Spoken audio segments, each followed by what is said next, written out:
My name is Audrey, and at 33 years old, I realized my entire marriage was a transaction I was losing. My husband, Grant, asked me to step out of a family photo during his birthday party because his ex-wife was there. "Can you step out?" he asked loudly. "This is for family." I did not make a scene. I stepped out of the frame, walked to my car, and drove away. 2 hours later, I logged into the bank mainframe and clicked one button. Freeze assets, level 5 security. Before I tell you how I brought a wealthy dynasty to its knees without saying a word, please hit like and subscribe if you have ever been treated like an outsider in your own home. Let me know where you are watching from in the comments below. The nightmare began earlier that afternoon at our estate in the Hamptons. It was Grant's 40th birthday, and the air smelled of sea salt and expensive perfume. I had spent 6 months planning this event. Every detail from the live jazz band to the imported caviar was the result of my sleepless nights and meticulous spreadsheets. I was checking the placement of the hydrangeas near the entrance when Sylvia, my mother-in-law, drifted by. She held a glass of champagne that I had paid for and looked at the flowers with disdain. "Audrey." "These hydrangeas look cheap," she said without even looking at me. "I specifically told you orchids convey power. This looks like a suburban garden party." I swallowed the lump in my throat. I wanted to scream that these flowers cost more than her first car, but I remained professional. "I will have the florist adjusted immediately." "Sylvia," I replied. She hummed dismissively and walked away, leaving a trail of heavy floral scent. That was my role here. The fixer, the planner, the invisible wallet. Then Grant appeared. He looked handsome in the bespoke tuxedo I had ordered from Italy. His bow tie was slightly crooked. I felt a surge of affection despite the stress. This was my husband. This was our life. I reached out and gently grasped the silk tie, my fingers brushing against his neck. I wanted a moment of connection before the guests arrived, a shared look that said we were a team. "Happy birthday, darling," I whispered, tightening the knot to perfection. "You look incredible." Grant did not look at me. He did not smile. He did not even blink. He stared right over my shoulder at the catering staff setting up the bar. "Audrey, has the vintage Cabernet been decanted for at least an hour?" he asked, his voice sharp with irritation. "The investors are arriving in 10 minutes. Do not embarrass me with tight wine." My hands froze on his chest. No thank you, no kiss. Just a command. To Grant and his family, I was just Audrey, the boring accountant, the buzzkill who made them keep receipts. They had absolutely no idea that as the chief compliance officer of the Vance Family Trust, I was not just keeping the books. I was the only thing standing between them and federal prison. I smoothed his lapel, my face settling into a mask of cold perfection. "The wine is perfect, Grant," I said softly. "Just like everything else you take for granted." The atmosphere shifted the moment a silver Porsche convertible crunched onto the gravel driveway. The engine roared unnecessarily loud before cutting off, drawing every eye from the champagne tower to the entrance. It was a calculated arrival designed to steal the spotlight, and it worked perfectly. The driver's side door opened and out stepped Bianca. At 36, Grant's ex-wife looked spectacular, a fact that stung worse than the humidity. She was wearing a crimson dress that clung to her figure, a deliberate contrast to my understated navy gown. Beside her was Lily, their 12-year-old daughter, dressed in a miniature version of her mother's outfit. They walked toward the party, not like guests, but like returning royalty inspecting their subjects. I straightened my spine and put on my welcoming smile. Despite everything, I had tried hard to be a good stepmother to Lily for 5 years. I helped her with algebra. I remembered her allergies, and I had personally ordered the limited edition sneakers she was currently wearing. "Hi, Lily," I said warmly, stepping forward with open arms. "You look beautiful today." Lily did not stop. She did not even blink. She looked right through me as if I were made of glass.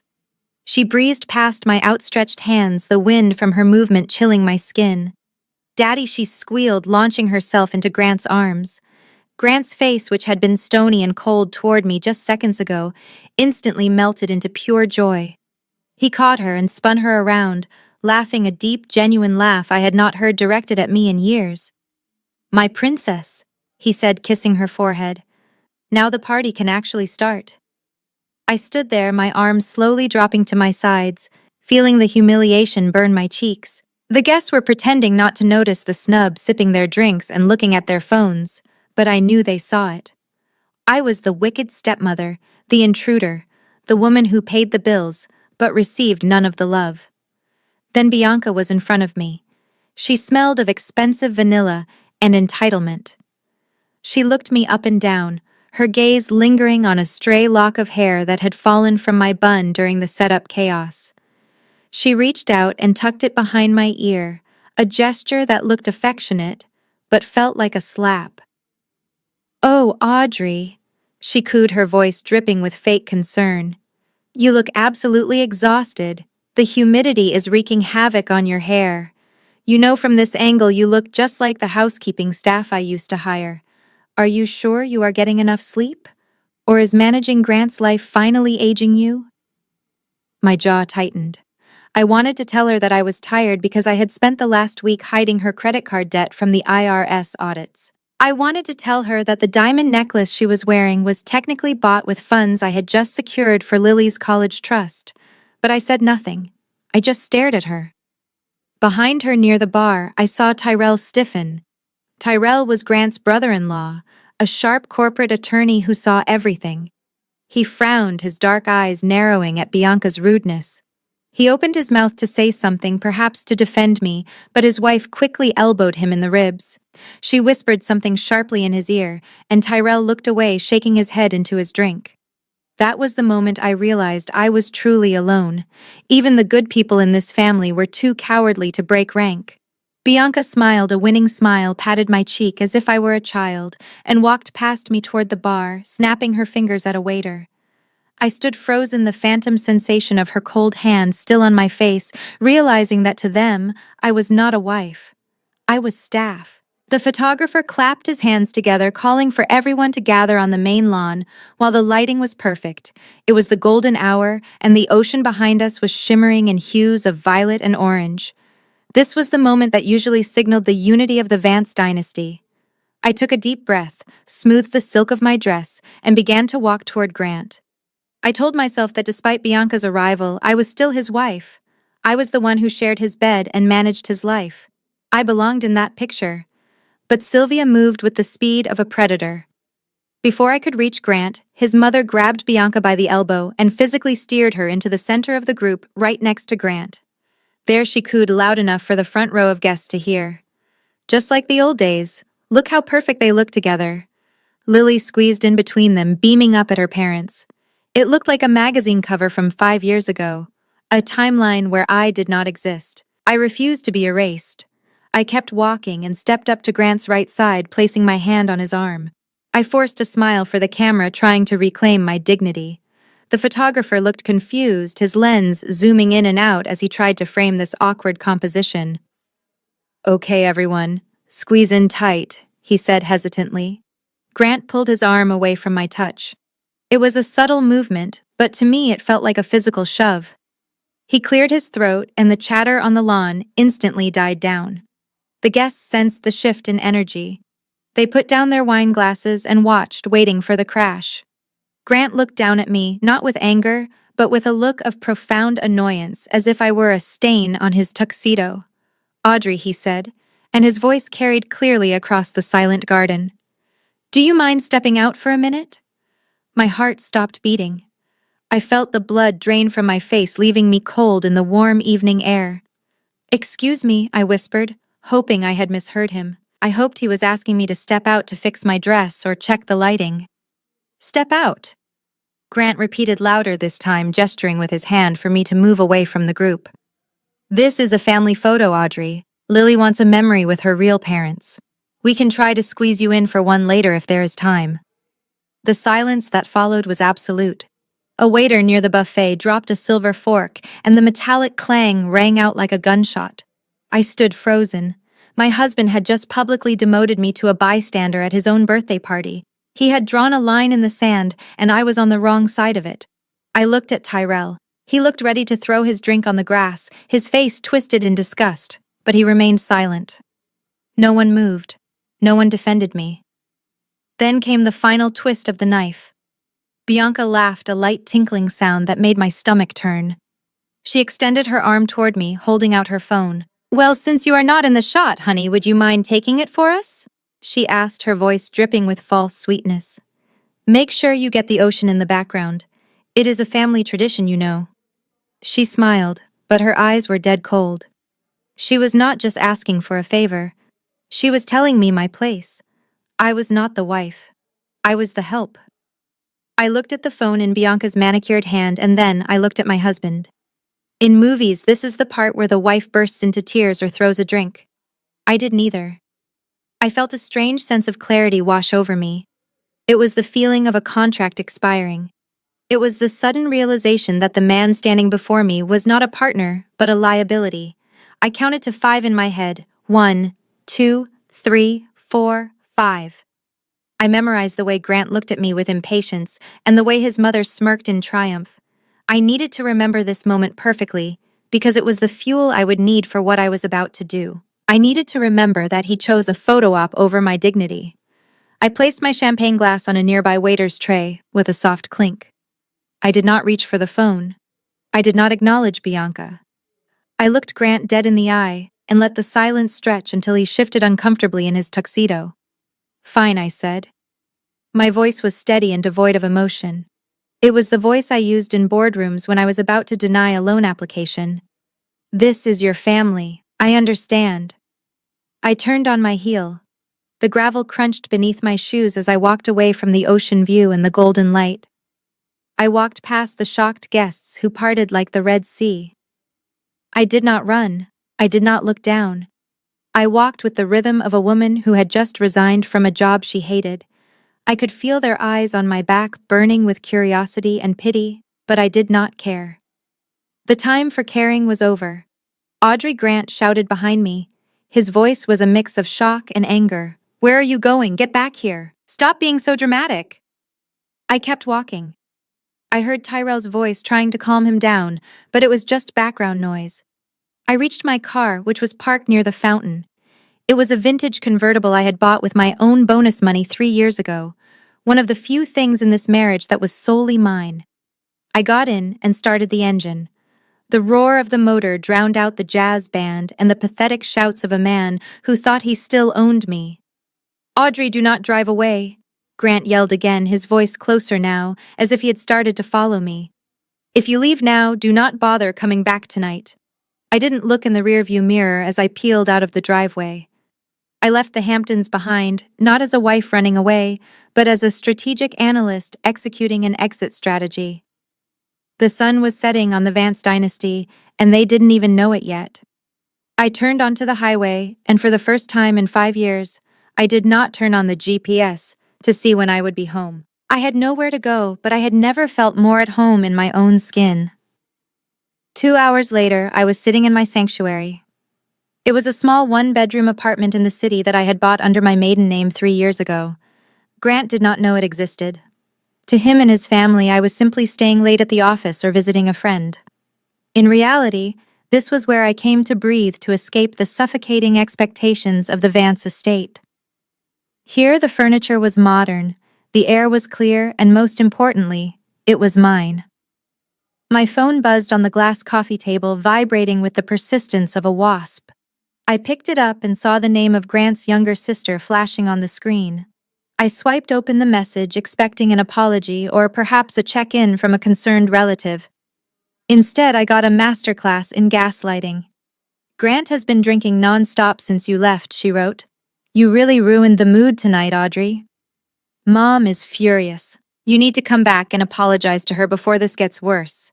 Also, Bianca is staying over, so do not make it awkward in the morning." I stared at the screen, and a dry, humorless laugh escaped my lips. Apologize. They wanted me to drive back, apologize for being humiliated, and then serve breakfast to my husband's ex-wife while she slept in my guest room. The audacity was almost impressive. I placed the phone face down. I was done reacting. It was time to respond. I opened my laptop. The screen glowed blue in the dim room, illuminating my face. I navigated to the secure portal of the Vance Family Trust banking system. My fingers flew across the keyboard typing in a 64-character password that only I knew. The screen loaded, displaying the financial nervous system of the entire family: real estate holdings, liquid assets, credit lines, and offshore accounts. Grant and his mother saw me as the woman who nagged them about receipts. They forgot that I was the chief compliance officer. I was the one who signed off on every transfer, every loan, and every tax deduction. Technically and legally, I was the guardian of the vault. I accessed the administrative control panel. My cursor hovered over the emergency protocols. These were designed for catastrophic events like identity theft or federal investigations. There was an option labeled Level 5 Security Breach. It was the nuclear option. It would instantly freeze every credit card lock, every bank account, and suspend all pending transactions until the primary administrator, me, verified the identity of the users in person at a bank branch. I thought about Grant's face when he asked me to step out of the photo. I thought about Sylvia's smirk. I thought about Bianca's condescending touch. I did not hesitate. I clicked the button. A dialog box popped up asking, "Are you sure you want to freeze all assets for the Vance Family Trust?" "This action cannot be undone remotely," I whispered to the empty room. "Step out of the frame, Audrey." I pressed enter. The screen flashed red, then settled into a calm, gray locked state. Status frozen. Access denied. I closed the laptop and poured myself a glass of wine. The silence in the apartment was beautiful. Tomorrow the chaos would begin, but tonight I would sleep like a baby, knowing that when they woke up, they would be the ones on the outside looking in. The sun rose over the Hamptons with blinding brightness, contrasting sharply with the headache I imagined Grant was nursing. While I was enjoying a simple coffee in my quiet apartment, my husband was about to experience his first reality check. He had gathered his real family for a celebratory brunch at the hotel exclusive terrace restaurant. I knew Grant routine perfectly. He would order the lobster Benedict, a bottle of Dom Perignon for the table, and insist on paying for everyone, including Bianca entourage. It was his way of buying affection. The bill, as I later saw on the attempted transaction log, came to exactly $2,140. Grant signaled for the check with that dismissive wave of his hand he always used. He did not even look at the total. He simply slid his Amex Black card into the leather folio and handed it to the waiter, continuing his conversation with Bianca about a trip to Aspen he planned to book. He was playing the role of the benevolent patriarch, unaware that his throne had already been dismantled. 5 minutes later, the waiter returned, but instead of a receipt and a pen, he held the card with 2 fingers, his expression apologetic but firm. "I am sorry, Mr. Vance," the waiter said loud enough for the neighboring tables to hear. "The card was declined." Grant laughed. It was a nervous, incredulous sound. "That is impossible," he scoffed. "There is no limit on that card. Run it again." "We did, sir." "Twice," the waiter replied.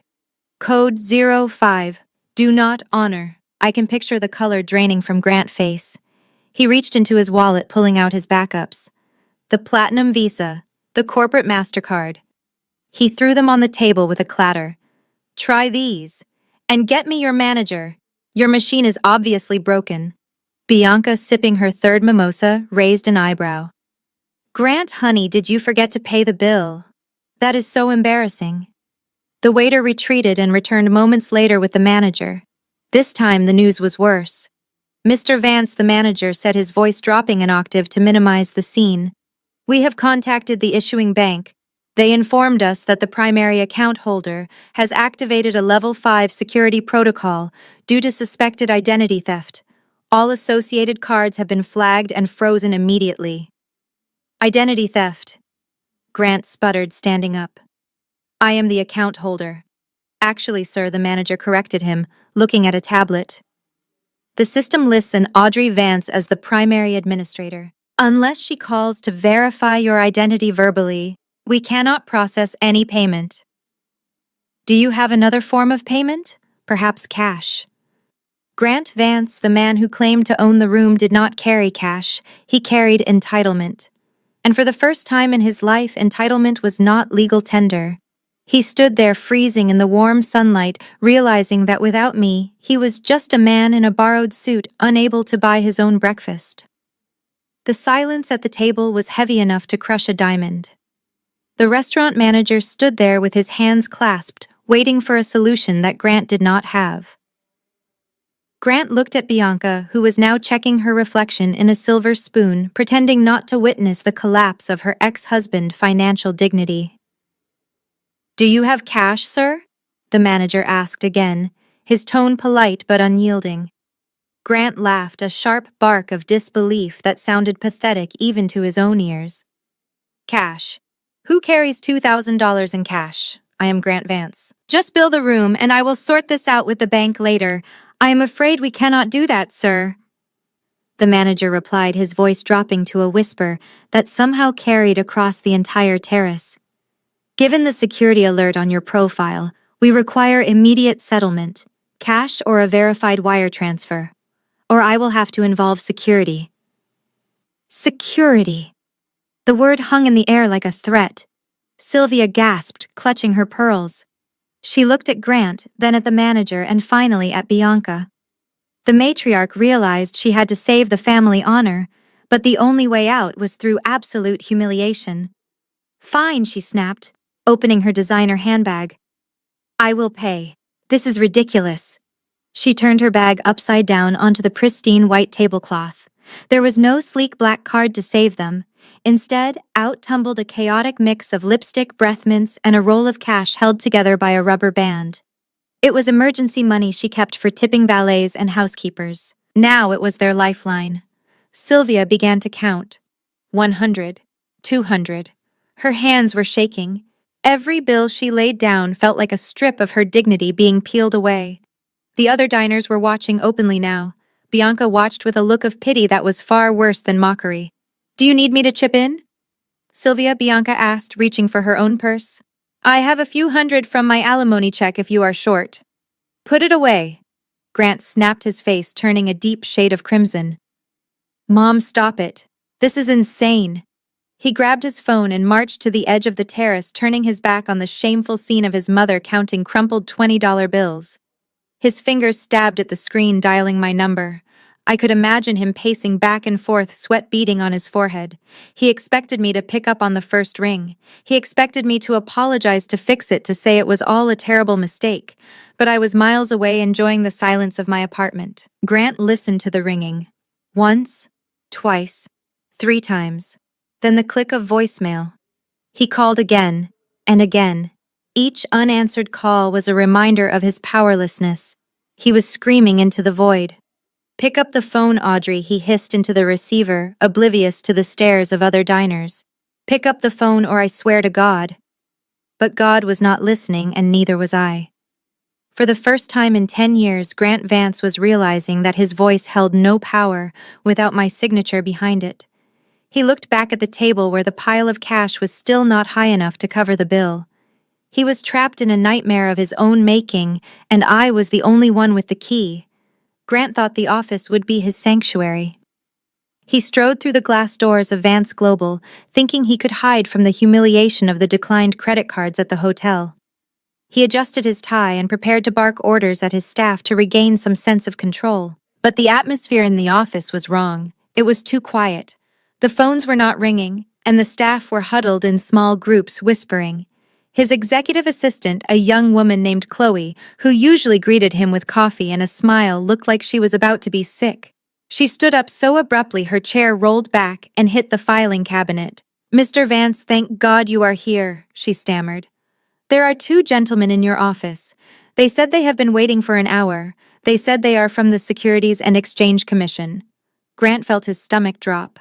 The SEC did not make social calls. He pushed past Chloe and threw open the door to his office. 2 men in charcoal suits were standing by the window looking at the skyline. They did not smile when he entered. They turned around with the synchronized precision of executioners.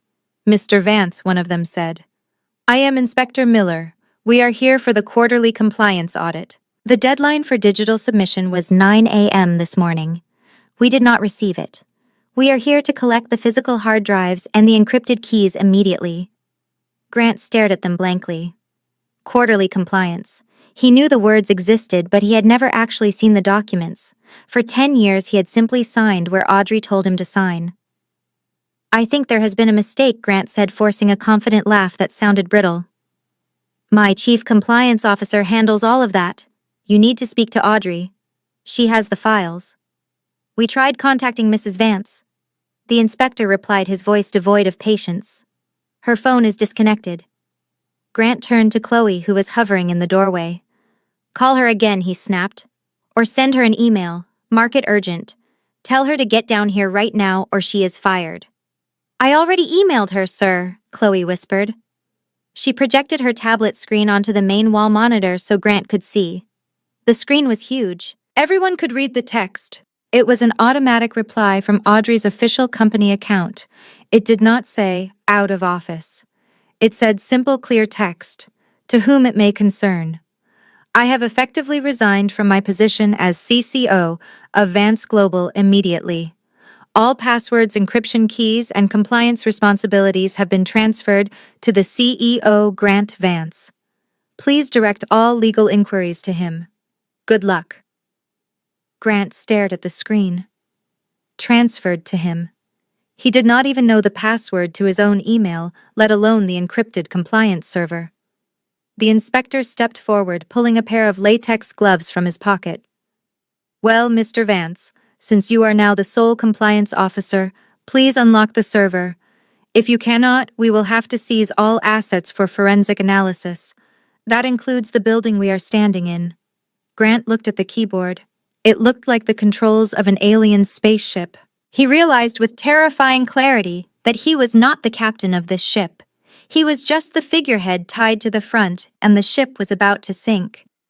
The heavy oak door to the CEO office slammed shut with enough force to rattle the expensive art on the walls. Tyrell stood there, and for the first time in 10 years, he looked at his brother-in-law, not with friendship, but with absolute disbelief. As the family corporate attorney, Tyrell knew where all the bodies were buried. He also knew that Audrey was the only one holding the shovel. Tyrell walked past the trembling assistant and locked the door. He turned to Grant, who was frantically trying to log into a computer system he did not understand. Are you out of your mind, Grant? Tyrell asked, his voice low and dangerous. I just walked past federal agents in the lobby. They are asking for the K-1 tax forms for the shell companies in the Caymans. Do you know where those forms are? Because I do not. Only Audrey does. Grant waved his hand dismissively, although sweat was visibly beading on his forehead. Relax, Tyrell. She is just trying to scare us. She will be back by tomorrow. She always comes back. She is obsessed with order. She won't let the company fail. Tyrell laughed, a dry, humorless sound. He walked over to the desk and leaned in close, invading Grant's personal space. You think this is a game? You kicked your chief compliance officer out of a family photo to please a woman who nearly bankrupted you 5 years ago. Do you have any idea what Audrey actually does here? She is not just filing receipts, Grant. She is the firewall. She is the reason the IRS views your tax evasion as creative accounting. She is the only reason you are sitting in this leather chair and not in a federal holding cell. Grant slammed his fist on the desk. Stop acting like she is some kind of genius. She is a glorified accountant, Tyrell. That is it. She is boring. She is rigid. And right now, she is probably crying in some cheap motel room because I cut off her access to my money. Your money, Tyrell repeated, shaking his head. You really are delusional. You think because her name isn't on the building, she doesn't own the foundation. I reviewed the prenuptial agreement, Grant. The one you didn't read because you were too busy planning the honeymoon. It has a clause about ethical compliance. If you violate moral turpitude, she walks away with 50% of everything. And public humiliation at a birthday party combined with financial abuse. That is a violation. Grant poured himself a drink, his hands shaking slightly. She won't do it. She loves the lifestyle too much. She is a nobody without the Vance name. She will crawl back when she gets hungry. Tyrell picked up his briefcase. He looked at Grant with the eyes of a man watching a car crash in slow motion. You are wrong, Grant. She is not crawling back. She is reloading. And I suggest you find a very good criminal defense lawyer, because I am not going down with this ship. I am taking a leave of absence, effective immediately. Good luck explaining the Cayman accounts to the SEC. Grant returned to the Hamptons estate that evening, desperate for a stiff drink and the comfort of his own home. He had spent the day being humiliated by waiters and terrified by federal agents. All he wanted was to sit in his favorite leather armchair by the fire and forget that his life was unraveling.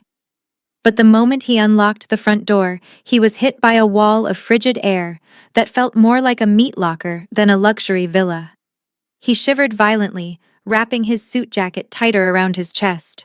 He could see his own breath misting in the hallway. He marched over to the central smart home panel on the wall. The digital display glowed with an aggressive blue light reading 59 degrees Fahrenheit. Grant tapped the screen furiously, trying to raise the temperature to a comfortable 70. A keypad popped up, instantly blocking his command. Enter admin password. He paused.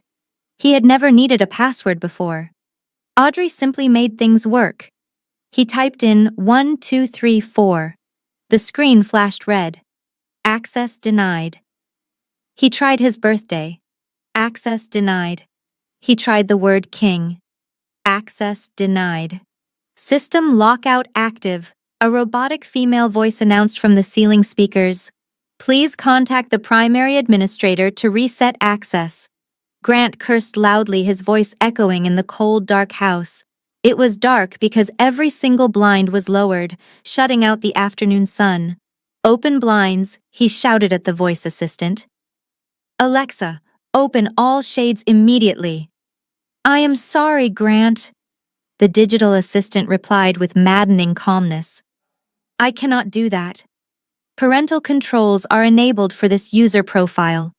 You do not have permission to operate the window treatments, parental controls.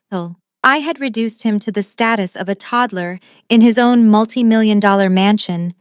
He was trapped in a freezing dark box. He tried to turn on the gas fireplace, but it was connected to the same network.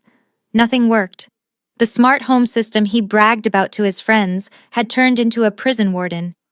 He walked to the window and peered through the slats of the blinds, looking for an escape. He decided he would drive back to the city. He could not stay here. As he looked out at the circular driveway, his eyes widened in horror. His vintage Porsche convertible, the one he had driven home in a rage, was parked right in front of the entrance. He had left the top down because he liked the look of it.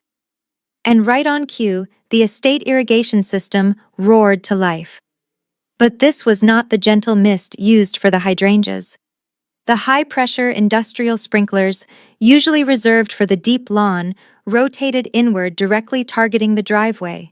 Jets of water blasted into the open cabin of the Porsche, soaking the vintage tan leather seats, filling the footwells and drenching the dashboard electronics. No, Grant screamed, banging on the glass. Stop it! Turn off! He ran to the front door and scrambled outside, waving his arms frantically, trying to trigger the motion sensors that usually stop the water. But I had disabled the sensors. The water kept spraying, relentless and precise.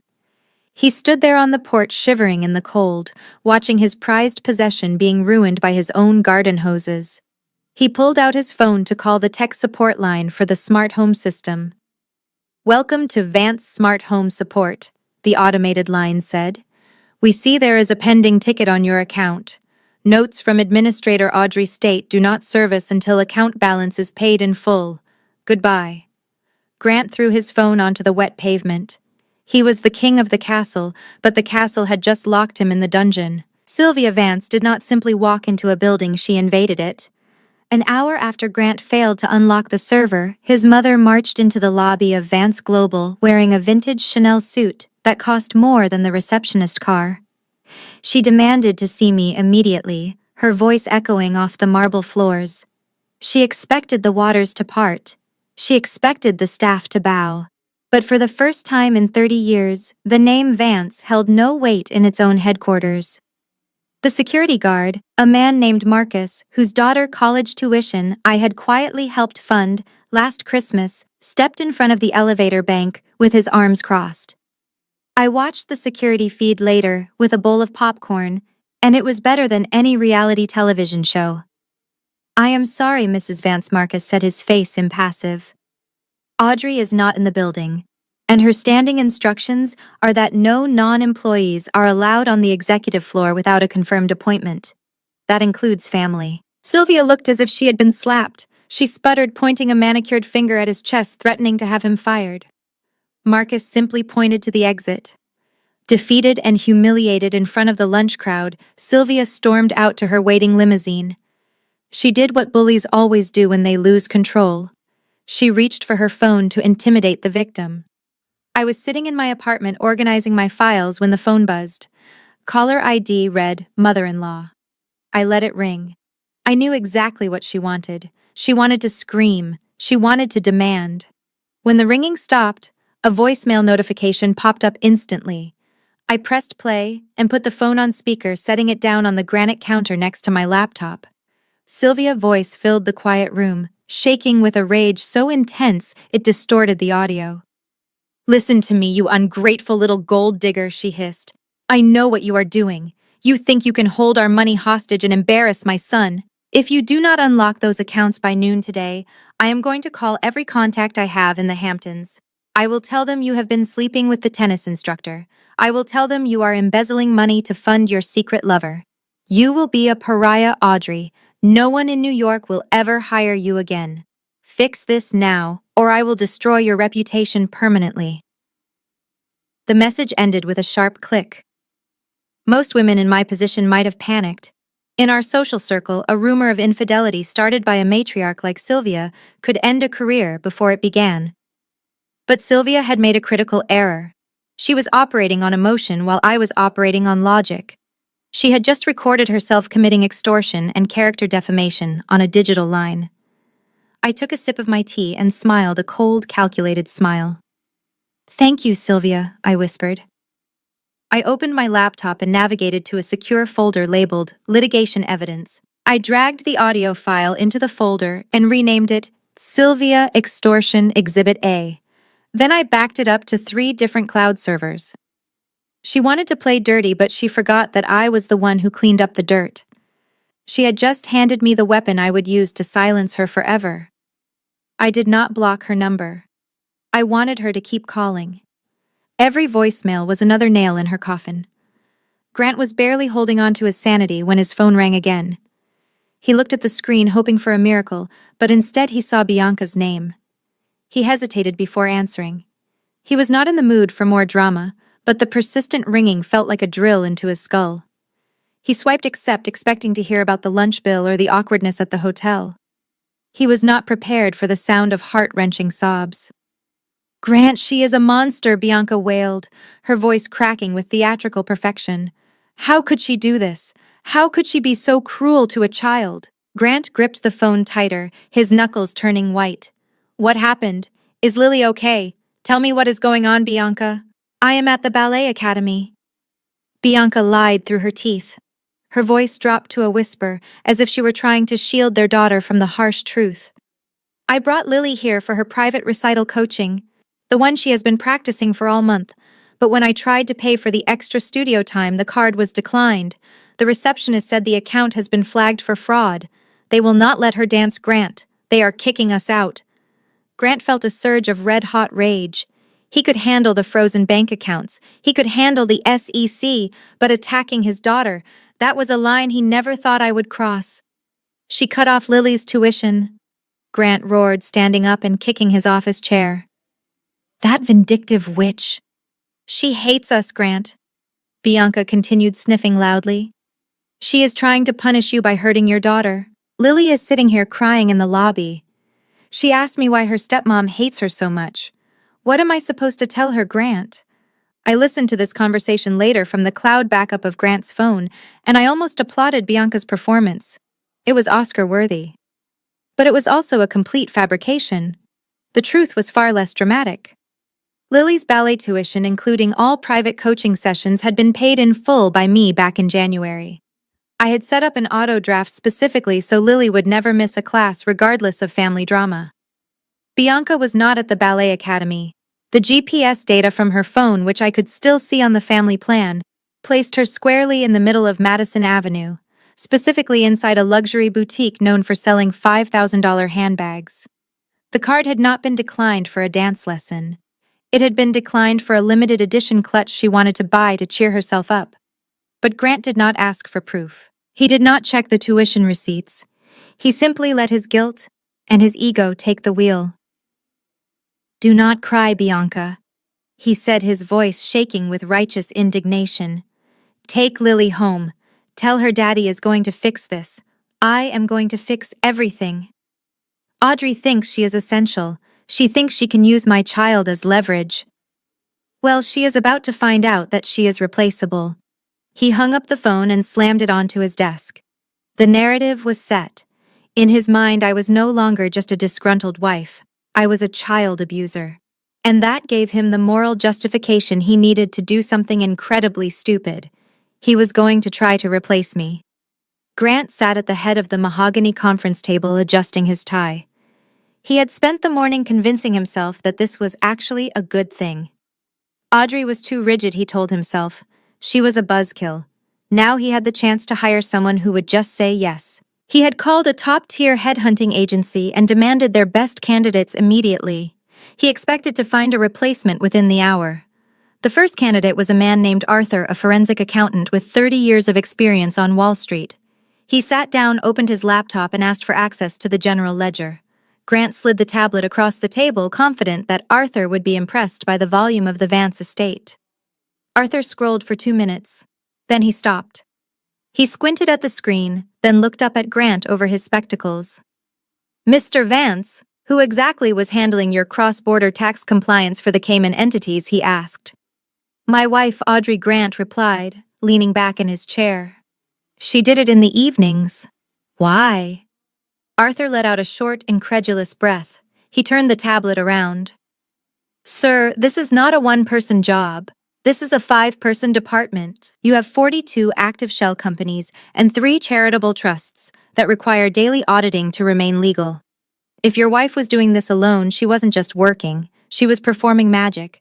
I would need a team of 6 and a budget of $2 million just to maintain what she built. And quite frankly, I value my CPA license too much to touch this mess. Good day." Arthur walked out before Grant could even offer a salary. The second candidate was a young, aggressive woman named Jessica. She looked at the SEC demands piling up on the desk.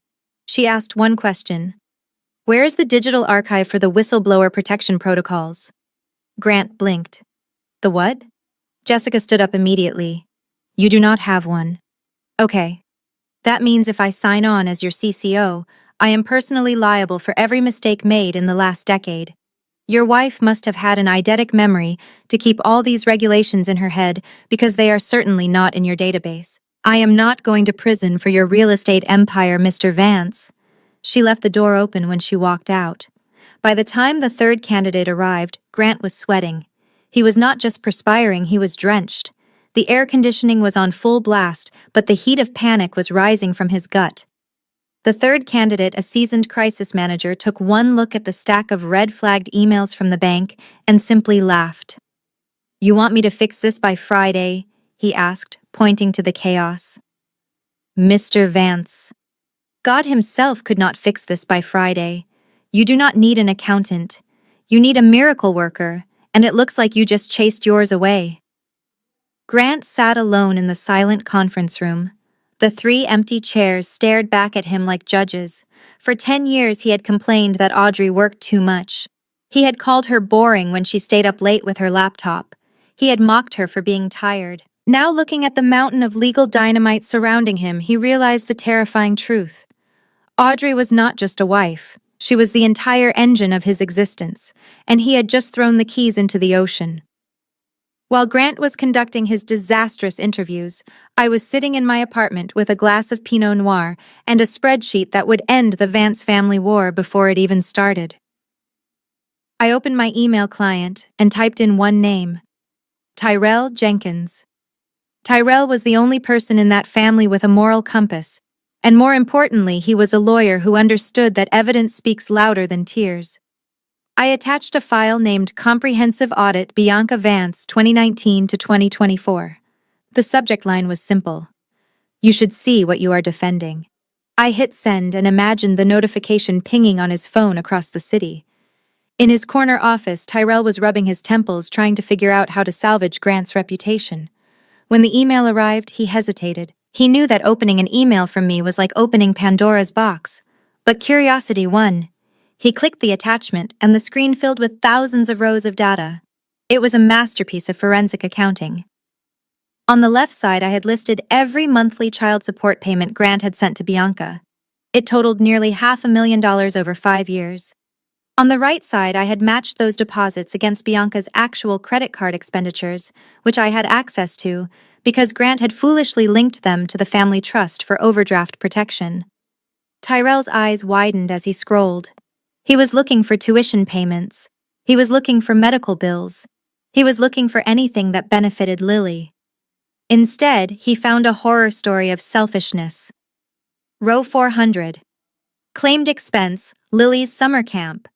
Actual expense.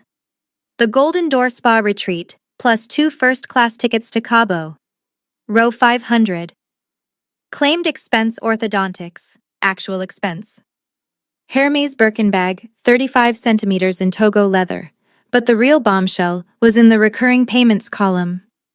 For the last 18 months, Bianca had been transferring $3,000 a month via Venmo to a user named Marco_fitness_98 with the memo line personal training. Tyrell did a quick background check on his second monitor.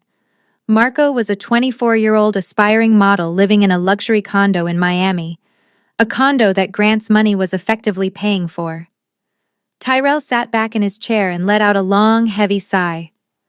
The narrative Grant had been spinning all day was that I was a monster depriving a child of her education. The reality staring Tyrell in the face was that Grant was financing his ex-wife's boy toy while his own daughter wore sneakers I had bought for her. He looked at the bottom of the spreadsheet where I had calculated the percentage. Only 20% of the child support had actually been spent on Lily. 80% had gone to maintaining Bianca's illusion of wealth. Tyrell took off his glasses and rubbed his eyes. He picked up his phone and looked at a photo of Grant on his desk. "You are not just broke," he whispered to the empty room. "You are a fool. And Audrey just handed me the murder weapon. You are a dead man walking, Grant." Sylvia Vance valued her reputation more than she valued her own children. For decades, she had cultivated an image of the benevolent philanthropist, using the Vance Family Foundation to wash away the family sins with tax-deductible donations. But as I sat in my apartment watching the sun dip below the skyline, I decided it was time to show the world that her charity began and ended with her own ego. I opened a file labeled Foundation Disbursements 2021. To the untrained eye, it looked like a $50,000 donation to the athletic department of a prestigious Ivy League university. But I had the email chain. I had the correspondence between Sylvia and the dean of admissions regarding her nephew who had a GPA of 2.0 but suddenly found himself admitted to the rowing team despite never having held an oar in his life. It was a classic bribery scheme hidden inside a charitable shell. I did not send this to the New York Times.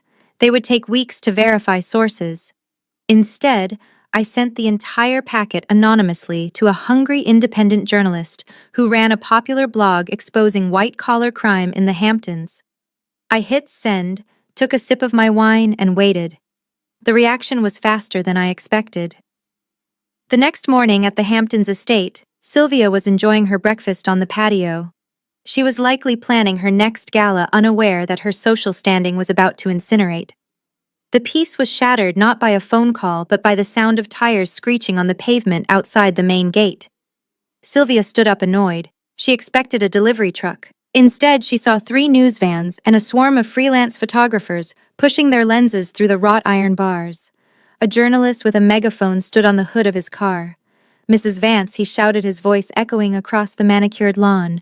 "Did you pay $50,000 to bribe the admissions board for your nephew? Is the Vance Foundation a front for money laundering?" Sylvia dropped her teacup. It shattered on the stone patio, a perfect metaphor for her composure. She scrambled back inside, locking the glass doors and pulling the curtains shut. Her hands shook violently as she dialed Grant number. "Grant, do something," she screamed into the phone the moment he picked up. "There are vultures outside the gate. They are saying terrible things about the Foundation. They have documents, Grant. They have the emails. How did they get the emails? Grant, who was already drowning in his own crisis, could only stammer. I do not know, Mom. Audrey handles the email archives. Audrey, Sylvia shrieked. It was a sound of pure realization. She finally understood that the woman she had mocked, the woman she had called a gold digger, held the keys to the kingdom. Call the police, Grant. Get them off my property. I cannot. Mom, Grant replied, his voice defeated. My cards are frozen. I cannot even pay a retainer for a crisis PR firm. You are on your own. Sylvia sank onto her expensive Persian rug, listening to the reporters chanting her name outside. For the first time in her life, her checkbook was useless, and the walls she had built to keep people out had turned her home into a prison. The crown jewel of the Vance empire was supposed to be the Riverside Tower. It was a 40-story luxury condominium project on the waterfront that Grant affectionately called his legacy. He had already spent the deposits from the penthouse buyers on his own lifestyle, assuming the building would be finished ahead of schedule. But when Grant pulled up to the construction site that afternoon, expecting to see cranes moving and concrete pouring, he found a graveyard of silence. The massive yellow cranes were stationary. The jackhammers were silent. The only movement came from 3 city vehicles parked horizontally across the main entrance, blocking the path of the cement trucks. A bright orange sticker the size of a door was plastered onto the construction fence. It read, "Stop work order," immediately followed by a citation code that Grant did not recognize. Grant slammed his car door and marched over to the site foreman, a burly man named Mike, who looked ready to punch someone. Mike was standing next to a petite woman in a Department of Buildings windbreaker, holding a clipboard that looked like a weapon. "What is going on here?" Mike Grant shouted, waving his hands at the idle machinery. "Why is the crew sitting around? We are on a tight schedule. Get back to work." Mike spat on the ground and pointed his thumb at the woman. "Tell him. I am done explaining it." The inspector stepped forward, not intimidated in the least by Grant's expensive suit or his angry demeanor. "Mr. Vance," she said, looking over her glasses, "we have issued a full-stop work order effective immediately. We are auditing your environmental impact assessment filing for the current quarter. It was due yesterday. We did not receive it. Furthermore, upon reviewing the raw data from your site, we found soil contamination levels that exceed state limits by 300%. Grant blinked. Environmental impact assessment. He vaguely remembered seeing Audrey working on those documents late at night, her eyes red from staring at spreadsheets. She used to mutter about soil samples and drainage ratios. He had always told her to stop boring him with the details. He assumed she just pressed a button and sent it in. He did not realize that Audrey spent hours legally massaging the data, finding loopholes, and applying for waivers that kept the project compliant. Without her filter, the raw data was a confession of negligence. "I will pay the fine," Grant stammered, trying to use his usual tactic. "Just tell me how much. I will write a check right now. Let the men work." The inspector laughed dryly. "This is not a parking ticket, Mr. Vance. This is a federal violation.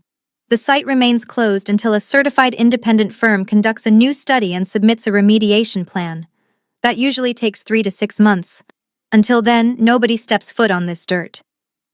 Mike the foreman stepped in, his face red with anger. "And while we wait, Mr. Vance, my union contract says we get paid for the downtime, plus the crane rental fees, plus the late penalties from the bank. I did the math while you were driving over here." He held up a calculator. The screen displayed a number that made Grant's knees weak. $50,000 a day, Mike said. "Every single day this gate is locked, you lose 50 grand. And if this lasts 6 months, you are looking at $9 million down the drain." Grant looked at the orange sticker. He looked at the idle cranes. He realized that the tower, his legacy, was about to become the world's most expensive tombstone. He reached for his phone to call Audrey but stopped. He remembered the frozen assets. He remembered the blocked number. He remembered that the only person who knew how to navigate this bureaucratic nightmare was the woman he had discarded like trash. The inspector slapped a heavy padlock onto the chain-link fence and snapped it shut. The sound echoed like a gunshot in the silence, marking the end of the Vance Empire expansion and the beginning of its collapse. Grant stood alone in the dust, realizing that $50,000 a day was not just a loss. It was an execution. I agreed to meet Tyrell at a diner in Queens, far away from the prying eyes of the Upper East Side. He walked in 10 minutes late, wearing a baseball cap pulled low over his eyes. It was the first time I had ever seen him look unprofessional. He slid into the booth opposite me and did not order coffee. He just placed a heavy manila envelope on the sticky table between us. Audrey, you need to listen to me very carefully, Tyrell said, his voice barely a whisper. I am risking my license just by being here. Grant is not just angry. He is cornered. And a cornered animal bites. I looked at the envelope. What is this, Tyrell? Tyrell leaned in closer, checking the room for anyone who might recognize us. It is a draft of a police report Grant intends to file tomorrow morning. He is going to accuse you of embezzlement. He is claiming that the reason the accounts are frozen is because you drained them into an offshore shell company. He is going to say you stole $5 million to fund a getaway. I felt a cold chill run down my spine. It was a lie, of course, but it was a dangerous one. If Grant filed this report, my assets would be frozen for real during the investigation. I would be trapped in legal limbo, unable to access my own defense funds. He is trying to flip the narrative, Tyrell continued. He knows he cannot fix the compliance issues, so he is going to scapegoat you. He wants to send you to prison, Audrey, so he can play the victim and claim the insurance money on the theft. As his lawyer, I am supposed to be building this case against you. But as a man who respects you, run. Leave the state. Go to Europe. Do not let him serve you these papers. I stared at Tyrell. He was a good man trapped in a bad family. He was offering me an escape route, but he did not know that I did not need to run. I had anticipated this move. Thank you, Tyrell, I said, placing my hand on the envelope. I appreciate the warning, truly, but I am not going to Europe. And I am not going to run. Tyrell looked at me with genuine fear in his eyes. Audrey, you cannot fight this. He has the Vance name. The police will believe him over you. I smiled, and it was the sharp, dangerous smile of a woman who held the aces. Let him file the report, Tyrell. Let him lie to the police. Because the moment he swears under oath that I stole the money, he commits perjury. And I have the digital footprint of every single dollar he spent. He is not setting a trap for me, Tyrell. He is digging his own grave. Tyrell looked at me for a long moment, then slowly exhaled. He stood up and adjusted his cap. I did not see you today, Audrey. Good luck. He walked out, leaving me with the envelope. Grant wanted a war. He was about to get a massacre. Desperate men do desperate things, but stupid men listen to the women who ruined them in the first place. That night, Grant sat in the living room of the Hamptons estate while Bianca applied powder to his face to make him look pale and exhausted. She was directing his downfall like it was a reality TV segment. You need to look broken, she told him, handing him a glass of water to simulate tears. You need to make them believe she is the villain who hates children. Grant opened his Instagram, where he had 50,000 followers, mostly bought by me to boost the company image. He set up a ring light but dimmed it to create a somber mood. He hit record. What followed was a masterclass in manipulation and a suicide mission for his reputation. Hey guys. Grant started, his voice cracking perfectly. I do not usually do this, but I am at the end of my rope. My wife Audrey has abandoned us. She froze our accounts because she cannot handle that I have a daughter from a previous marriage. She has always been jealous of Lily. She cannot have children of her own, so she is punishing me for being a father. Now she is trying to starve us out. I just want to feed my little girl, but she is making it impossible. Please pray for us. He posted it with a black and white filter, and the caption simply read, Heartbroken. Within 10 minutes, the internet did what it does best. It reacted without facts. The comment section exploded with vitriol. Strangers from Ohio and Florida were calling me a wicked stepmother and a soulless corporate witch. Hashtags like Justice for Grant and Evil Audrey started trending on Twitter.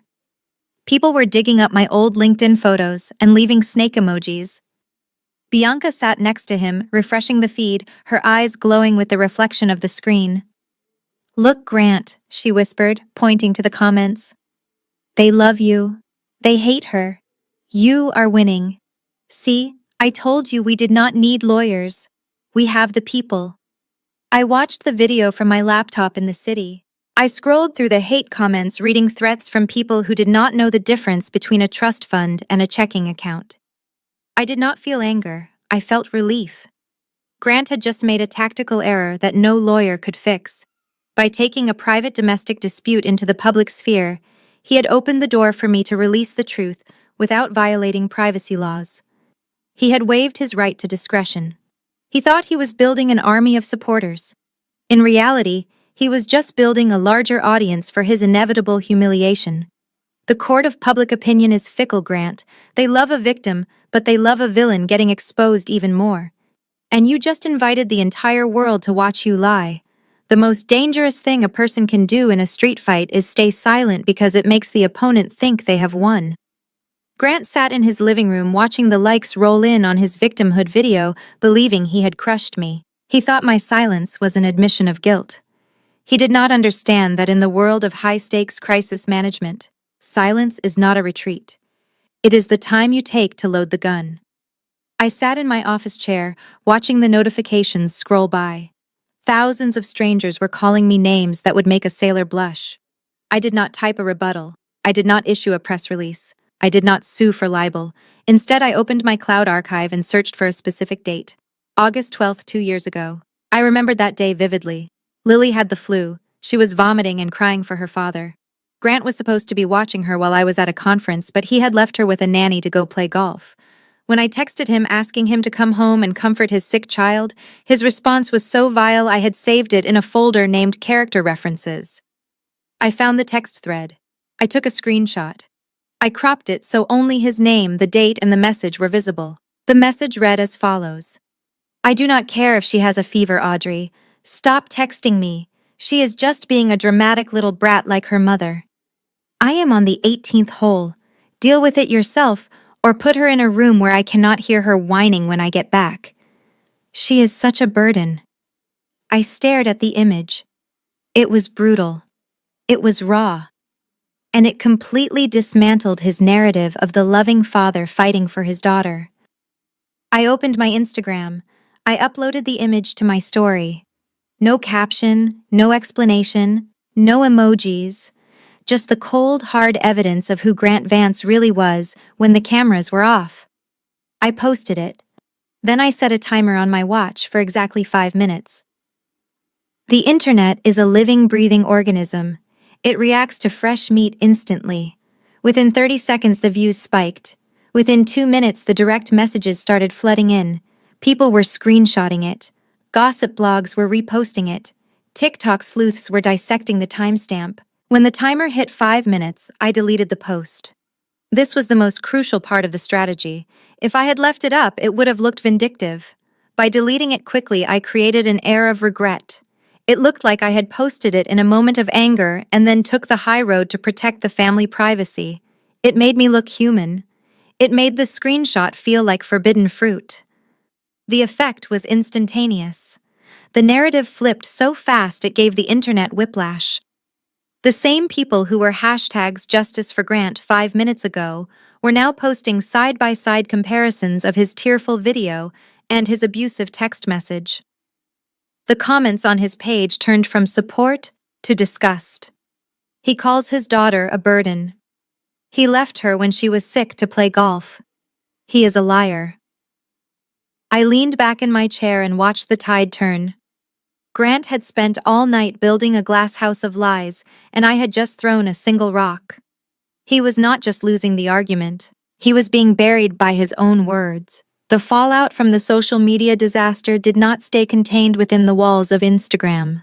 In the world of high finance, reputation is currency, and Grant had just devalued himself faster than a crashing stock. The next morning, he sat in his office staring at a phone that was ringing for all the wrong reasons. It was the private line reserved for the institutional investors, the men and women who controlled the capital that kept Vance Global alive. Grant answered the phone with a trembling hand, trying to summon his best CEO voice. "Hello, this is Grant." On the other end was Mr. Henderson, the managing partner of the largest pension fund invested in the Riverside Tower project. Henderson was a man who did not care about hashtags or family drama. He cared about risk. And Grant had just become a liability. "Grant, we are pulling our funding," Henderson said. His voice was as cold as a tombstone. "We are exercising the morality clause in our contract, effective immediately." We saw the text messages, Grant. We saw the stop work order from the city. This is a circus, and we do not invest in clowns. Grant felt the blood drain from his face. "Mr. Henderson, please, you cannot do that." That text message was taken out of context. It is just a messy divorce. The project is sound. We just need a few weeks to clear up the environmental paperwork. There is no paperwork. Grant Henderson cut him off. "I spoke to my analysts this morning. They told me that for the last 5 years, the only reason we passed our risk assessments was because Audrey was signing off on them. We trusted her compliance reports. We trusted her stability.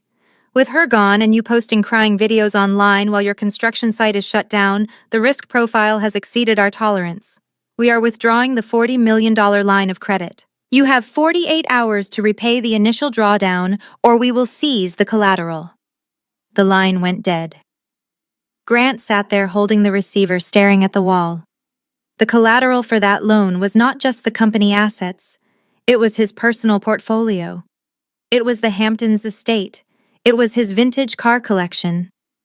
Before he could process the shock, the phone rang again. It was the bank, then the private equity partners. It was a domino effect. One by one, the financial pillars of his empire were collapsing.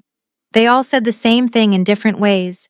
They invested in the Vance name because they thought it meant stability. They realized too late that the stability was Audrey, and without her, Grant was just a man with expensive taste and no brakes. Grant looked at his computer screen where the company accounts were still frozen by the security protocol I had initiated. He realized with terrifying clarity that he could not even wire money to hire a lawyer to fight the investors. He was not just facing a bad quarter. He was facing total personal bankruptcy. The king was not just naked, he was about to be homeless. The library of the Vance estate used to be a place of quiet power. Now it looked like a crime scene.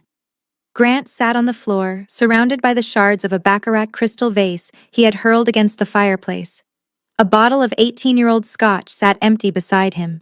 The room was freezing, because the smart home system was still locked at 59 degrees, but the alcohol had provided a temporary and dangerous warmth. Grant looked up at the portrait of his grandfather hanging above the mantel. The old man looked stern and competent. Grant picked up a heavy paperweight and threw it. The glass over the painting shattered spiderwebbing across his grandfather's face. "I am a fraud," Grant whispered to the empty room. For the first time in his life, the alcohol did not numb the pain. It clarified it. He realized that every contract he had signed, every deal he had closed, and every speech he had given was orchestrated by me. He was just the handsome face on the brochure. Without me, he was incapable of navigating his own life. He tried to stand up but stumbled, catching himself on the mahogany desk. He felt small. He felt naked. He felt like a child who had lost his mother in a supermarket. The door creaked open. Bianca stood in the threshold wearing a silk robe. She did not look concerned. She looked disgusted. She scanned the room, taking in the broken glass, the spilled liquor, and the weeping man on the floor. "Grant, pull yourself together," she said, her voice sharp and cold. "You are making a mess. The cleaning staff quit this morning because their checks bounced. Who is going to clean this up?" Grant looked at her with bloodshot eyes.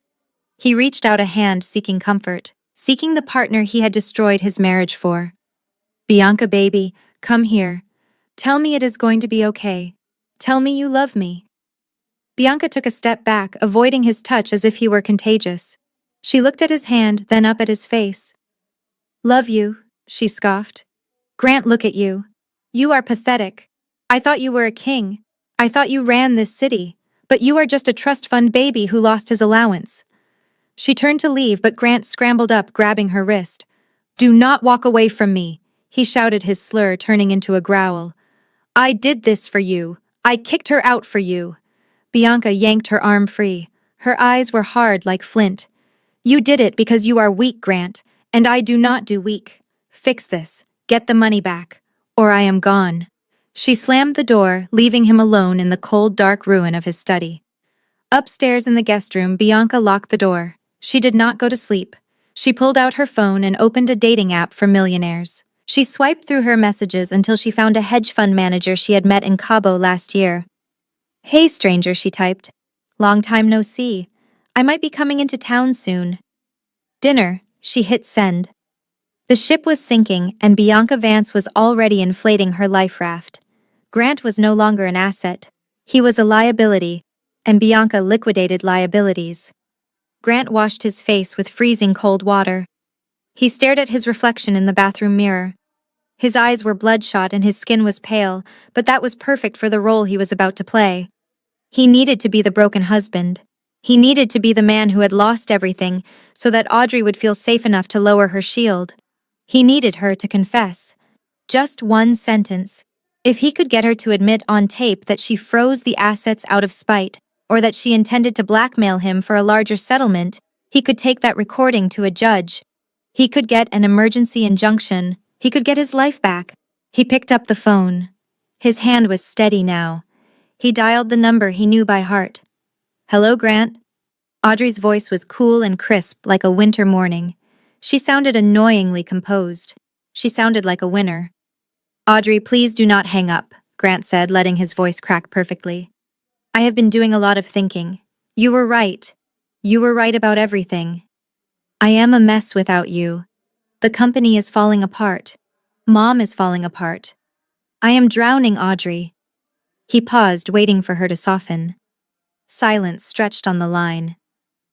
"Look, I know I cannot fix this," he continued, improvising the script he had rehearsed in his head.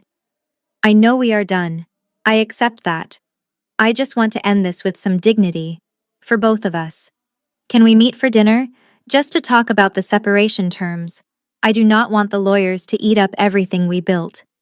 Let us just talk like adults. One last time." Where Audrey asked. Her tone was skeptical but not dismissive. Lakuku Grant said, "Ooh, our old anniversary spot. Please, Audrey, just for closure." He held his breath. This was the gamble. If she said no, he was dead. "Fine," Audrey said after a long pause. 8 o'clock. Do not be late. And Grant, if this is a trick, I will walk out." The line went dead. Grant lowered the phone. A slow, dark smile spread across his face. The broken husband act vanished, instantly replaced by the sneer of a predator. He walked over to the dresser and opened the bottom drawer. He pulled out a small black device. It was a high-fidelity digital recorder, the kind private investigators used. He unbuttoned his shirt. He used heavy-duty tape to secure the device to the center of his chest, right under his sternum, where it would be hidden by his tie and jacket. He tested it, tapping his finger on his chest. The tiny red light blinked once. Recording active. He buttoned his shirt back up and put on his navy blazer. He checked his reflection again. He looked harmless. He looked repentant. He looked like the perfect victim ready to surrender. "She thinks she is smart," Grant whispered to his reflection, adjusting his cuffs. "She thinks she has all the leverage. But she is arrogant. She will come to dinner to gloat. She will want to rub my face in her victory. And when she does, she is going to say something she regrets." He grabbed his keys. He was not going to dinner to make peace. He was going to dinner to execute an ambush. He walked out of the house feeling a surge of adrenaline. He was convinced he was the hunter setting a clever snare. He had absolutely no idea that he was marching straight into the crosshairs of a woman who had anticipated his move before he even thought of it. Grant told me to meet him at 8 o'clock, but I began my preparations at 5. This was not a date. This was a deposition disguised as dinner, and I dressed accordingly. I stood in front of my closet, scanning the rows of muted business suits and sensible blazers I had worn for 10 years to blend into the Vance family background. Tonight, I was not blending in. I was standing out. I reached for the red dress.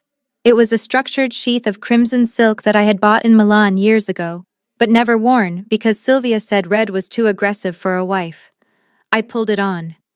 The silk felt cool against my skin like armor. It fit perfectly. In the mirror, I did not look like a woman going through a divorce. I looked like a woman who had already won. I applied my makeup with surgical precision, sharp eyeliner, blood-red lipstick. I pulled my hair back into a sleek chignon, leaving my face completely exposed.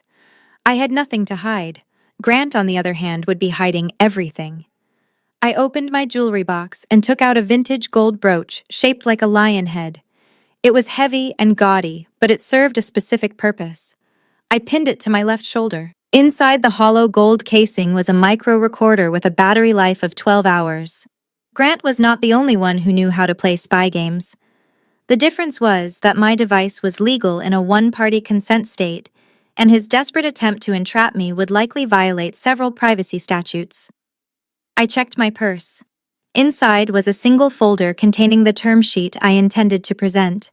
No lawyers, no negotiations, just a list of demands. I also packed a small bottle of pepper spray. I did not think Grant would get violent physically, but a man who loses his power is unpredictable. I looked at my reflection one last time. I saw the fear in my own eyes buried deep beneath the layers of confidence. It is okay to be scared, I told myself. Fear keeps you sharp. Grant expects Audrey the accountant. He expects the woman who fixes his messes and apologizes for his mistakes. He is walking into that restaurant expecting a lamb. He has no idea he is about to dine with a wolf. I grabbed my coat and walked out into the cool night air of the city. I did not take a taxi. I ordered a black town car. I sat in the back seat watching the city lights blur past my mind, replaying every possible scenario. I knew Grant would try to charm me first. Then he would try to guilt me. And finally, when those failed, he would try to threaten me. I was ready for all of it. I had the transcripts. I had the bank records. And most importantly, I had the truth. The car pulled up to the curb in front of Le Coucou. I took a deep breath. Showtime. I stepped out onto the pavement, my red dress catching the light, ready to walk into the lion den and tear it down brick by brick. Le Coucou was exactly as I remembered it. The vaulted ceilings and the soft glow of the chandeliers created an atmosphere of intimacy that felt perverse given the circumstances. This was where Grant had proposed to me 5 years ago. He had hired a violinist and hidden a diamond ring in a souffle. Tonight there was no ring, and the only thing hidden was the recording device taped to his chest. Grant was sitting at table 12, our usual spot. He stood up when I approached. He looked tired. His tie was loosened, and his eyes were rimmed with red. It was a perfect costume for the role of the repentant husband. He reached out to take my hand, his palms sweating slightly. Audrey, he breathed out, looking at me as if I were a mirage. Thank you for coming. You look stunning. That dress. It is new, isn't it? I sat down, ignoring his compliment and his hand. I placed my purse on the table, making sure the lion brooch was facing him directly. It is vintage, Grant. I said, my voice cool and detached. Let us skip the pleasantries. You said you wanted to talk. Talk. Grant sighed and slumped into his chair. He signaled the waiter to bring a bottle of wine, but I covered my glass. I was not drinking with him. I messed up. Audrey, Grant began, his voice trembling. He looked down at the tablecloth, tracing the pattern with his finger. I have been under so much pressure. You have no idea. The Riverside project is over budget. The investors are breathing down my neck. My mother is constantly in my ear telling me I am not good enough. I just snapped. That day at the party, I did not mean what I said. I was just stressed. I took it out on you, and that was wrong. He looked up, and a single tear rolled down his cheek. It was impressive. If I did not know him better, I might have felt sorry for him. I am drowning, Audrey. He continued, leaning forward. The house is a mess. The office is a disaster. Nobody knows how to run the compliance software. The bank will not even talk to me without your authorization code. I need you to come home. I watched him closely. I waited for the words that a husband who loved his wife would say. I waited for I miss you. I waited for I cannot live without you. I waited for I love you. But those words did not come. The company needs you, Audrey, Grant said, his eyes desperate but empty of affection. The board trusts you. The investors respect you. If you come back tomorrow and sign the papers, we can save the deal. We can get the line of credit back. Please, Audrey, come back. For the sake of the legacy. I felt a cold smirk tugging at the corner of my lips. There it was. He did not want his wife back. He wanted his chief compliance officer back. He missed my signature, not my smile. He missed my ability to balance the books, not my presence in his bed. You are right, Grant, I said, leaning back in my chair. The company does need me. In fact, it seems the company cannot survive a single week without me. Exactly, Grant said, eager and nodding. We are a team. We built this. You cannot just throw it all away because of one bad afternoon. Just come back, unfreeze the accounts. We can put this behind us. I looked at the man I had vowed to spend my life with. I saw him for what he truly was, a parasite who had convinced the host that it needed him to survive. I reached into my purse. I agree that we need to settle this, I said, but I am not coming back as your wife, Grant, and I am certainly not coming back to save your reputation. I pulled out the document I had prepared. It was a single sheet of paper. I am ready to negotiate, I said, sliding the paper across the table. But the terms have changed. Grant pushed the single sheet of paper I had slid across the table aside with the back of his hand. He did not even read it. To him, my demands were irrelevant scribbles. He reached into his briefcase and pulled out a thick document bound in a navy blue legal folder. He placed it in front of me with a heavy thud. This is the solution, Audrey, he said, his voice dropping to a conspiratorial whisper. My lawyers drew this up this morning. It is a standard asset restructuring agreement. It consolidates our marital assets and unfreezes the trust. It protects the company, and it protects you. I looked at the document. It was 50 pages long. Grant expected me to be the emotional wreck he saw in his head. He expected me to sign it blindly just to get my husband back. But he forgot that I read fine print for a living. I opened the folder. My eyes scanned the legal jargon with the speed of a machine. Grant watched me sipping his wine, his other hand tapping nervously on his chest, right where the hidden recorder was taped. I skipped the preamble. I skipped the definitions. I went straight to the liability clauses on page 42. There it was. Buried under a mountain of Latin phrases and complex sentence structures was a clause that made my blood run cold. Clause 14. B. Assignment of debt obligations. The document did not just unfreeze the accounts, it retroactively transferred the personal liability for the Riverside Tower loan to the primary compliance officer. Me. If I signed this, I would not be saving the marriage. I would be accepting $40 million of toxic debt. Grant was not trying to reconcile. He was trying to transfer the anchor around his neck to mine before the ship went down. He wanted to bankrupt me to save himself. I looked up at him. He was smiling that charming boyish smile that had fooled me for a decade. He looked at me with eyes that seemed full of hope, but I now saw them for what they were. The eyes of a shark. Just sign it, baby, Grant said, sliding a gold fountain pen across the tablecloth. It is just a formality. Once you sign, we can go home. We can fire the lawyers. We can start over. Just you and me. I picked up the pen. The metal felt cold and heavy in my hand. Grant held his breath. He thought he had won. He thought I was the foolish woman who would trade her financial future for a hug. I looked at the signature line. It was waiting for Audrey Vance. You really think I am stupid, don't you? Grant? I asked softly, my voice barely audible over the clinking of silverware in the restaurant. Grant's smile faltered for a fraction of a second. What do you mean, honey? I am trying to protect us. No, I said, closing the folder. You are trying to frame me. This isn't a restructuring agreement. This is a confession of insolvency, and you want my name on the bottom line. I capped the pen with a sharp click that sounded like a pistol hammer cocking. I am not signing this, Grant. Grant's face hardened instantly. The mask of the loving husband vanished, revealing the desperate cornered man beneath. Sign the paper, Audrey, he hissed, leaning over the table. You have no choice. Oh, but I do, I replied, and I have something much better for you to sign. I held the heavy gold fountain pen poised over the signature line. Grant was watching me with the intensity of a starving wolf staring at a lamb. He was already calculating his victory in his head, imagining the moment he could tell his mother that the crisis was averted and the debt was mine. He reached for his wine glass, his hand trembling slightly with anticipation. But instead of signing my name, I flipped the document back to the very first page. I pressed the nib of the pen hard against the paper, so hard that it almost tore through the expensive bond. With a series of loud, aggressive scratches that sounded like gunfire in the quiet restaurant, I drew a massive X across the entire first page.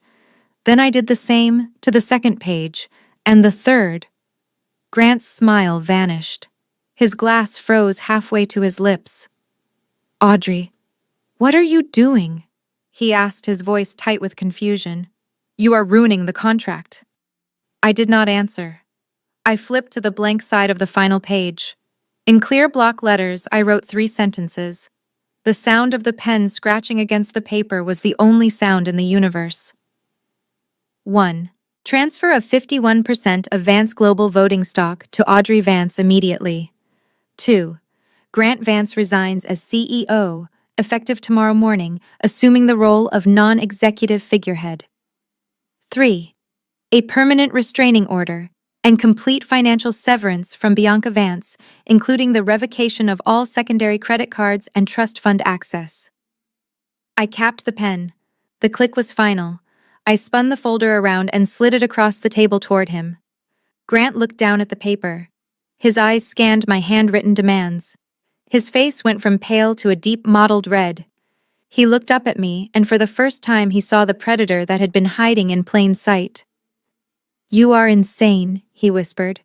"You want 51%. You want to take my company. You want to castrate me in front of the board." I leaned forward, resting my chin on my interlocked fingers. "I am not taking your company, Grant. I am saving it from you. You have proven that you are incapable of running it without driving it into the ground. You have a choice tonight.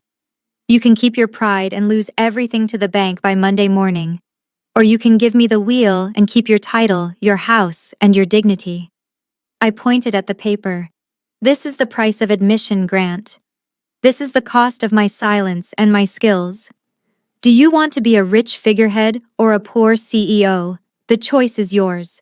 But decide quickly, because my offer expires the moment I walk out that door."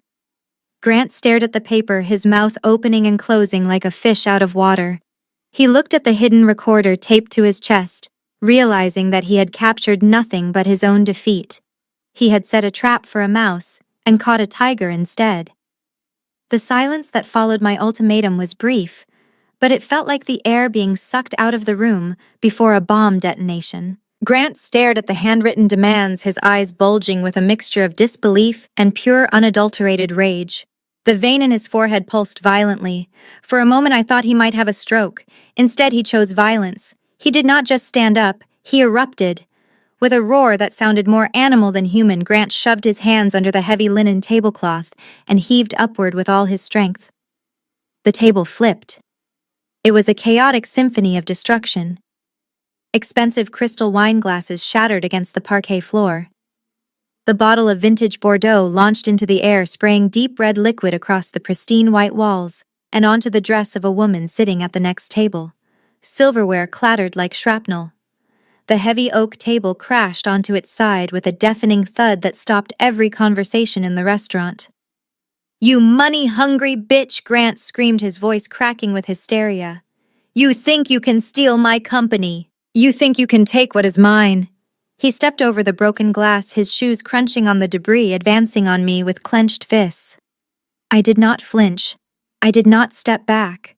I sat in my chair, which was the only piece of furniture left standing in his blast radius, and looked up at him with icy calm. "I will put you in jail!" Grant bellowed, pointing a shaking finger in my face. Spittle flew from his mouth. "I will bury you, Audrey. I will make sure you never work in this city again. You are nothing without me. Nothing. You are just a glorified secretary I picked out of the gutter." The entire restaurant was frozen. Waiters stood with trays suspended in midair. Diners lowered their forks, their eyes wide with shock. A few people near the entrance had already pulled out their phones, recording the meltdown of one of New York City's most prominent real estate tycoons. Grant was so consumed by his temper tantrum that he had forgotten the most important detail of the evening. He had forgotten the digital recorder taped to his chest. He had come here to catch me in a lie, but instead he was capturing high-fidelity audio of his own domestic abuse and public disorderly conduct. He was recording his own threats. I slowly uncrossed my legs and stood up. I brushed a tiny shard of glass from the hem of my red dress. I did not shout back. I did not cry. I simply looked at him with the pity one might feel for a rabid dog that needs to be put down. The maitre d' came rushing over, flanked by two large security guards. "Mr. Vance, please step back," he said, his voice shaking but firm. "We have called the police." Grant looked around, blinking as if waking from a trance. He saw the ruined table. He saw the terrified patrons. He saw the phones pointed at him. And finally, he looked at me. I adjusted my lion brooch, making sure it was straight. The little red light inside was undoubtedly still blinking. "Goodbye, Grant," I said softly, my voice carrying clearly in the silent room. "You really should be more careful with your temper. You never know who is listening." I turned on my heel and walked toward the exit, my head held high, leaving him standing alone in the wreckage of his own making. The sound of his heavy breathing and the distant sirens were the only things filling the void I left behind. The restaurant manager was frantically speaking into his radio while two security guards moved to flank Grant. The diners were still whispering, pointing their phones at the ruined table and the man who had just destroyed it.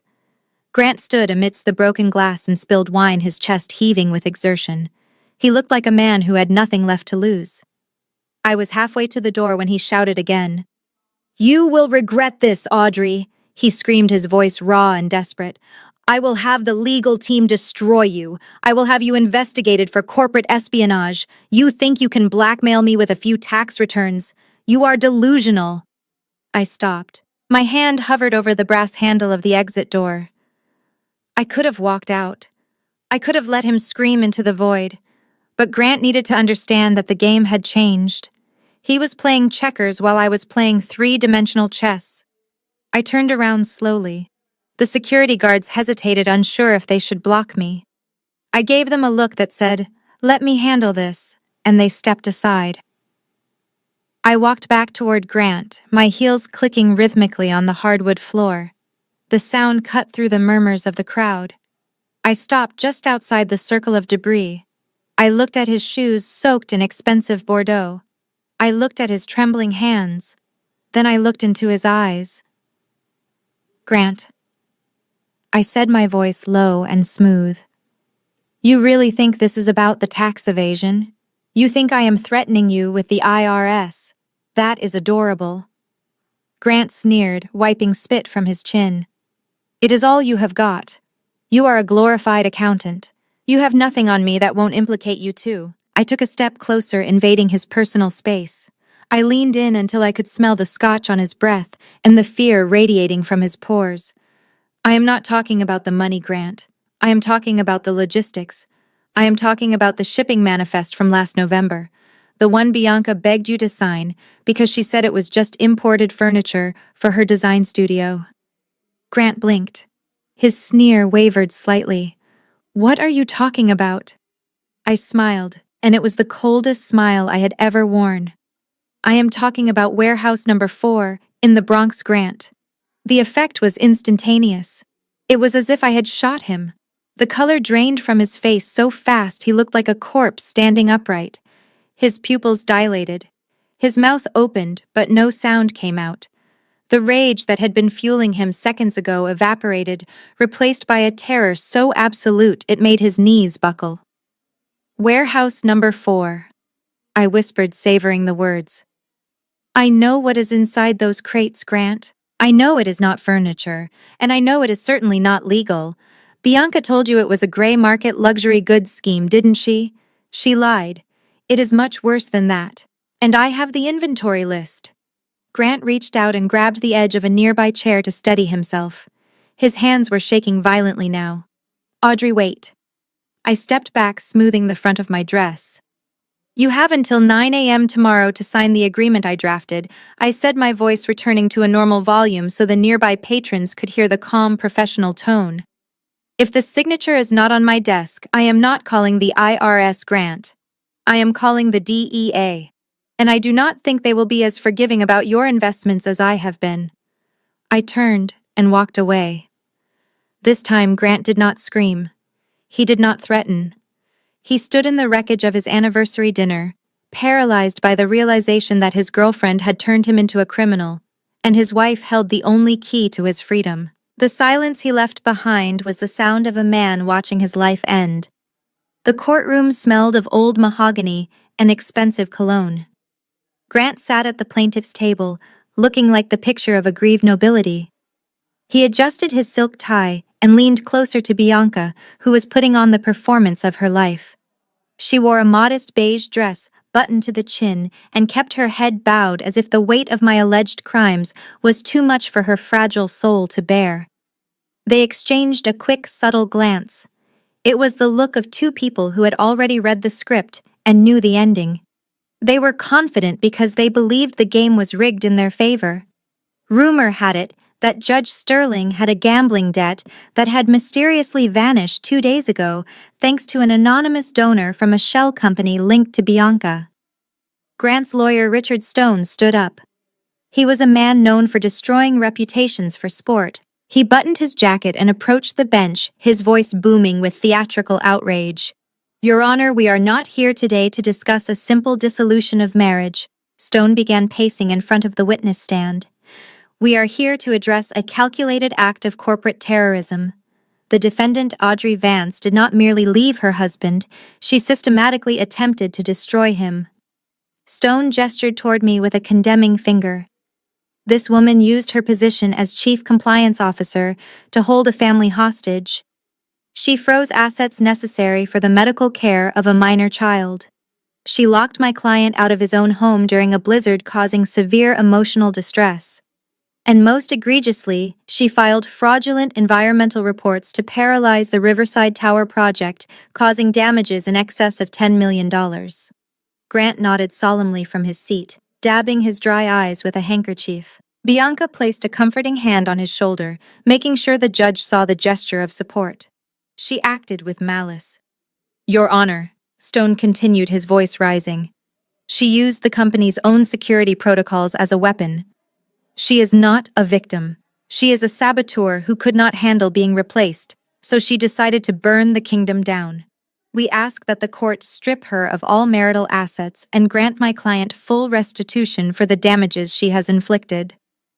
Judge Sterling looked over his spectacles at me. His expression was bored, bordering on disdain. He did not ask for my lawyer's objection. He simply nodded at Stone. The argument is noted. Mr. Stone, the judge said, his voice flat. It appears the defendant has engaged in highly irregular conduct. Grant smirked. It was a tiny, fleeting expression, but I caught it. He thought it was over. He thought his money had bought him a verdict. He sat back in his chair, crossing his legs, ready to watch me beg for mercy. He had no idea that I had not come here to defend myself against his lies. I had come here to expose the truth about his judge. Bianca Vance approached the witness stand, not with the strut of a woman who spent her days shopping on Madison Avenue, but with the hesitant steps of a concerned mother. She had traded her usual diamond-studded attire for a modest pastel cardigan and a simple gold cross necklace. It was a costume designed to evoke sympathy, and she wore it with the skill of a seasoned actress. She sat down, folded her hands in her lap, and looked at the jury with wide, fearful eyes.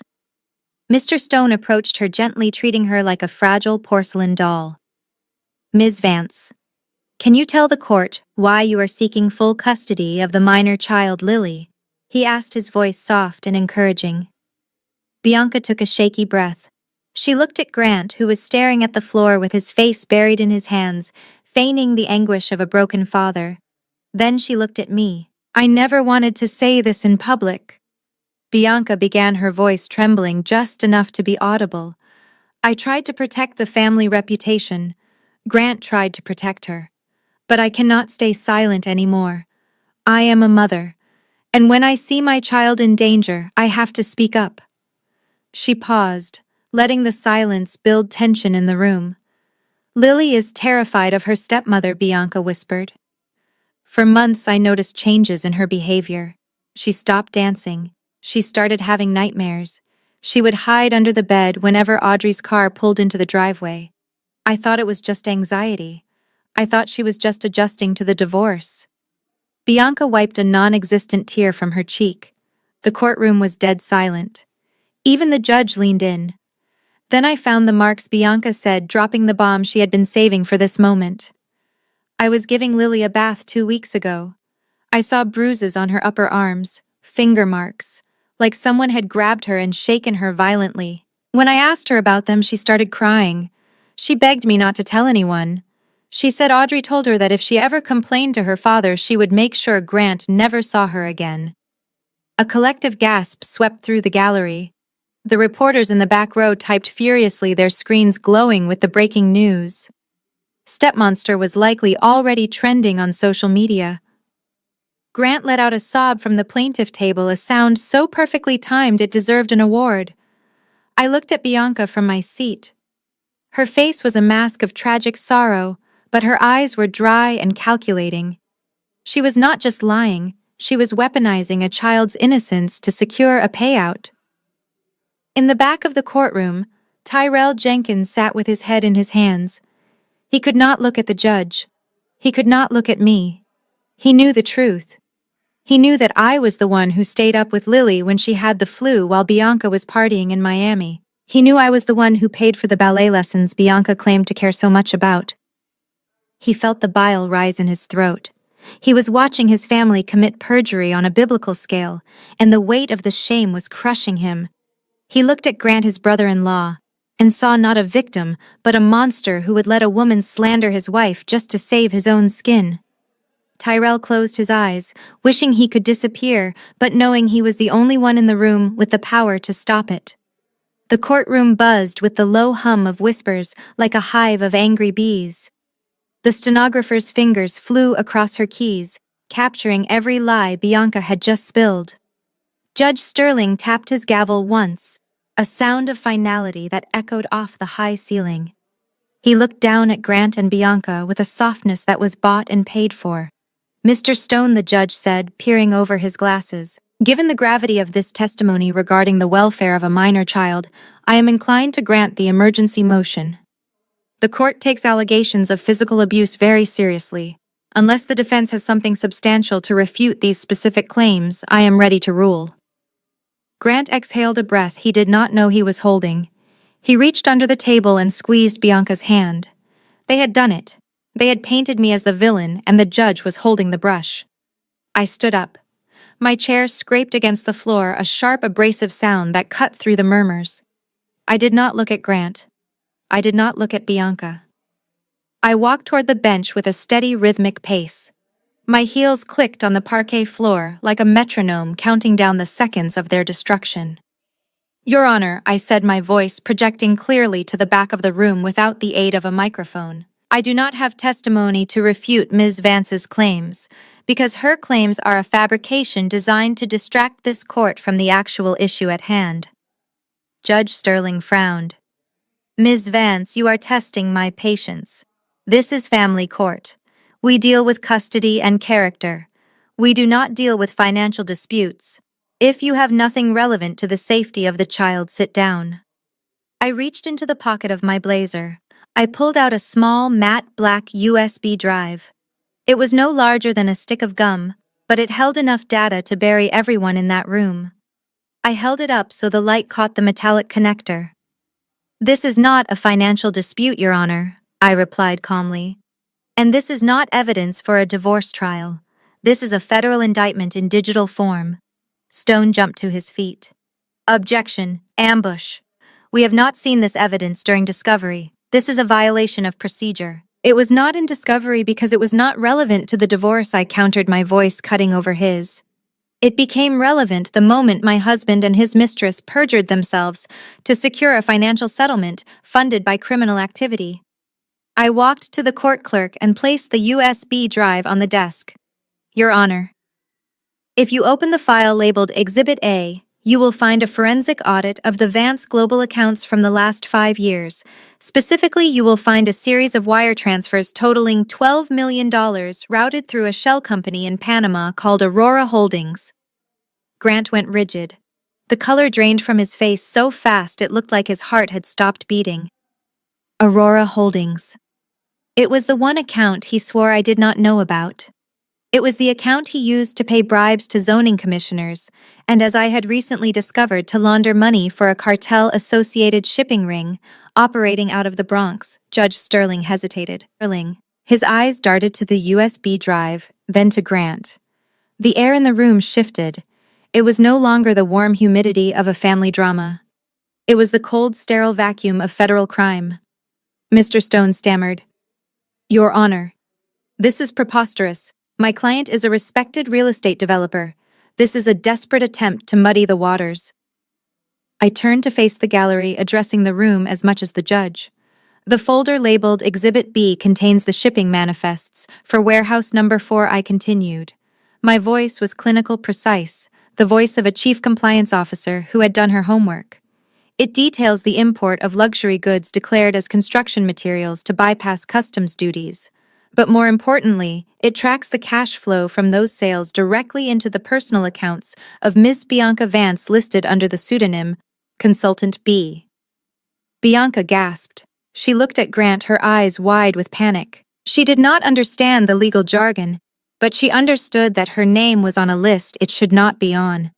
Consultant B, the phantom identity she used to receive her cut of the illegal profits. "I am not asking this court to determine custody based on my character," I said, turning back to the judge. "I am asking this court to review the source of the funds used to bribe the witnesses in this room. Because Exhibit C, Your Honor, tracks a transfer of $50,000 made 2 days ago from Aurora Holdings to a blind trust in the Cayman Islands. A trust that coincidentally lists the beneficiary as a member of the judiciary." The silence that followed was absolute. It was a physical weight pressing down on everyone. Judge Sterling turned a shade of gray that matched his robe. I had just accused a sitting judge of bribery in open court, and I had the receipts on the table. Grant stood up, knocking his chair over.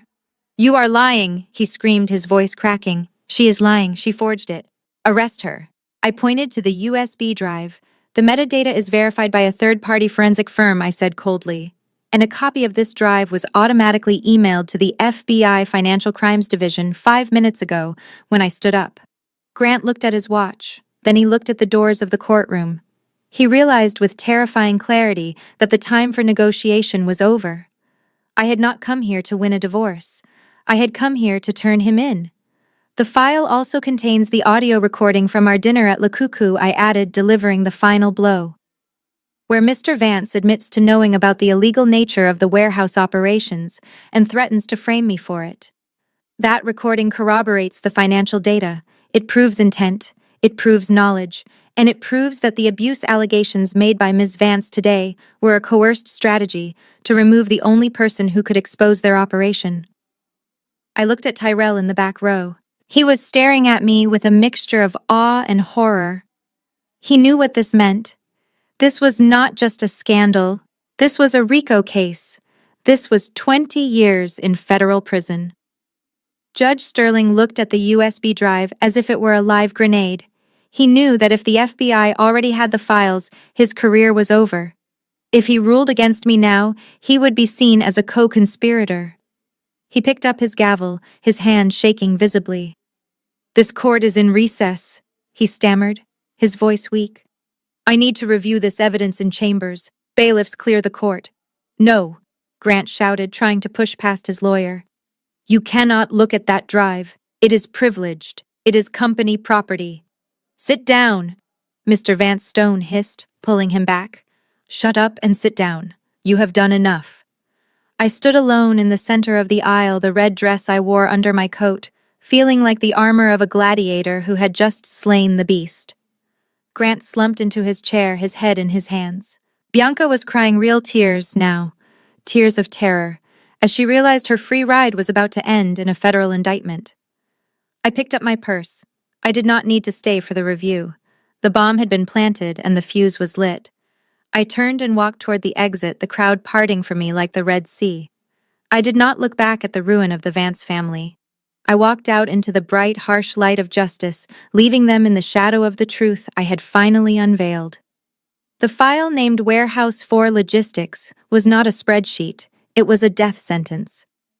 Judge Sterling clicked on the subfolder labeled Customs Declarations, his hand trembling slightly as the screen filled with shipping manifests. For years, Vance Global had been the guarantor for a subsidiary called BV Imports, a company solely managed by Bianca.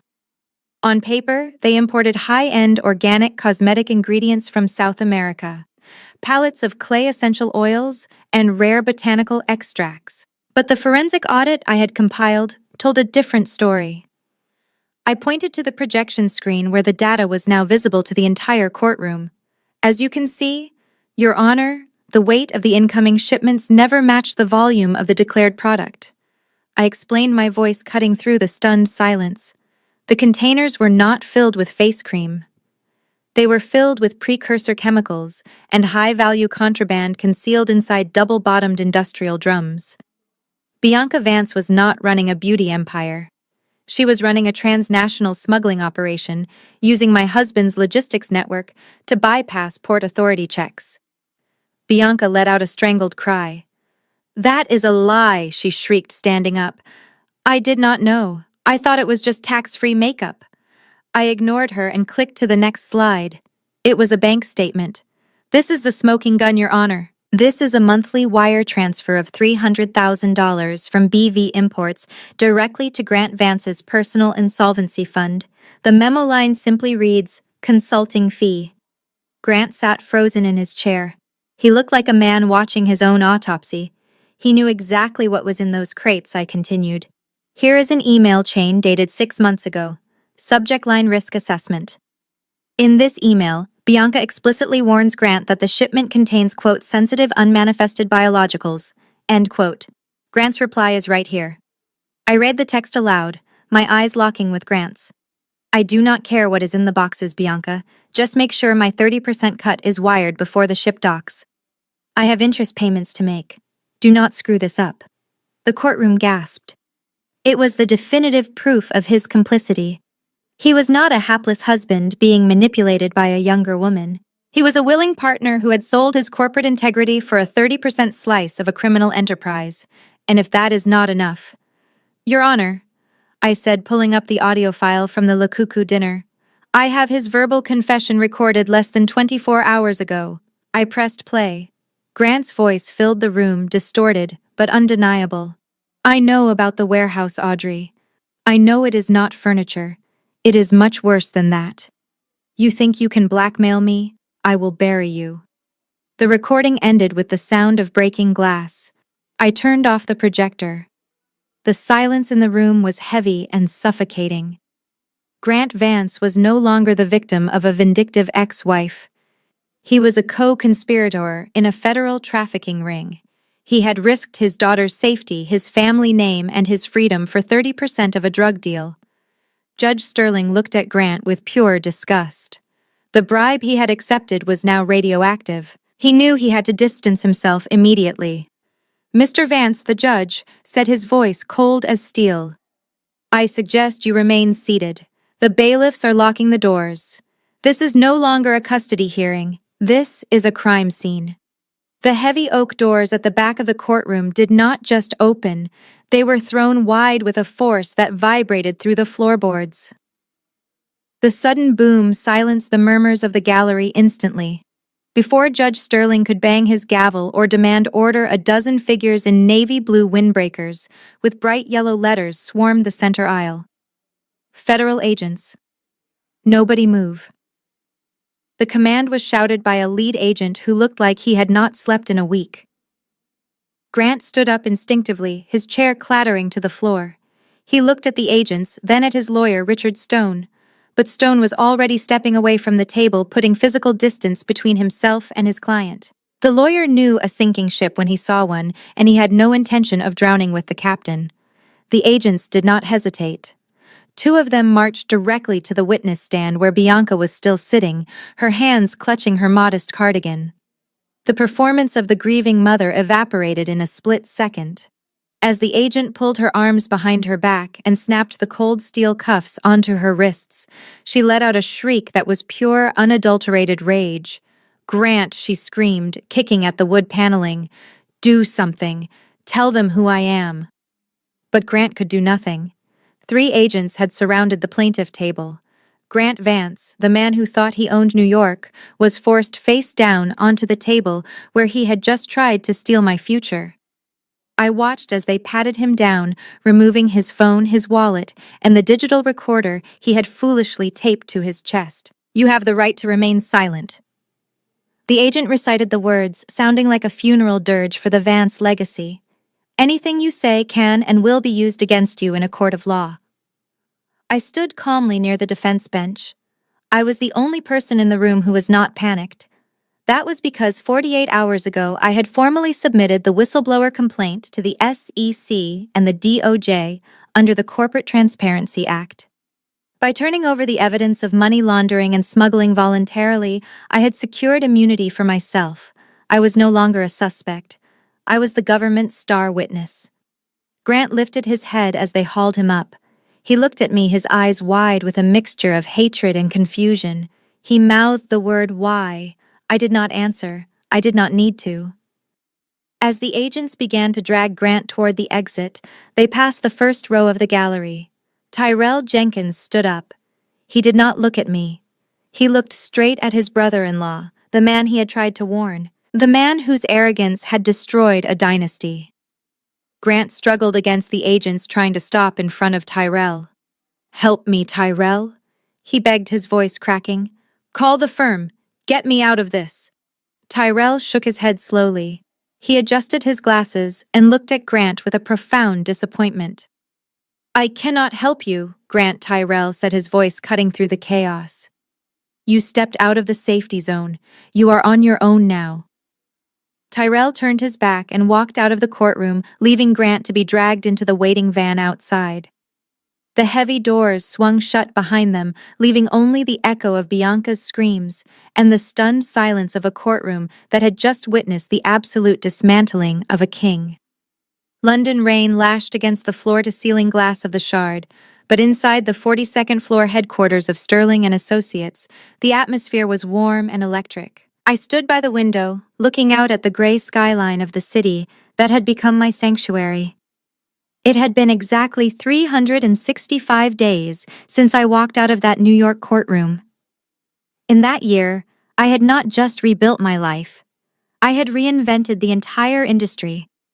My firm, specializing in forensic accounting and corporate compliance for ethical investing, was now the most sought-after consultancy in Europe. I wasn't fixing messes for ungrateful husbands anymore. I was preventing them for billionaires who actually listened. "Audrey, we are ready for you," called out Sarah, my new vice president of operations. I turned around. In the center of the open plan office, a photographer was setting up a wide-angle lens. Grouped together was my team. They were a brilliant, chaotic mix of data analysts from Tokyo, legal experts from Berlin, and cybersecurity whiz kids from Nairobi. There were no stiff suits, no forced smiles, no hierarchy based on bloodlines, just a group of people who respected the work and respected me. "Come on, boss. We cannot take the official company photo without the founder," Sarah teased, waving me over. I smoothed the lapel of my white blazer. It was a sharp contrast to the invisible beige I used to wear. I walked toward them but stopped as my phone buzzed on the marble conference table. The screen lit up with a notification from a blocked number. The automated preview text was short but heavy. "Federal Correctional Institution, Danbury. Inmate 8940, Grant Vance. Visitation request pending. Message: please come. I have no one left. I need to explain." I stared at the name. Grant Vance. The man who had once made me feel like an extra in my own life was now begging for a cameo in mine.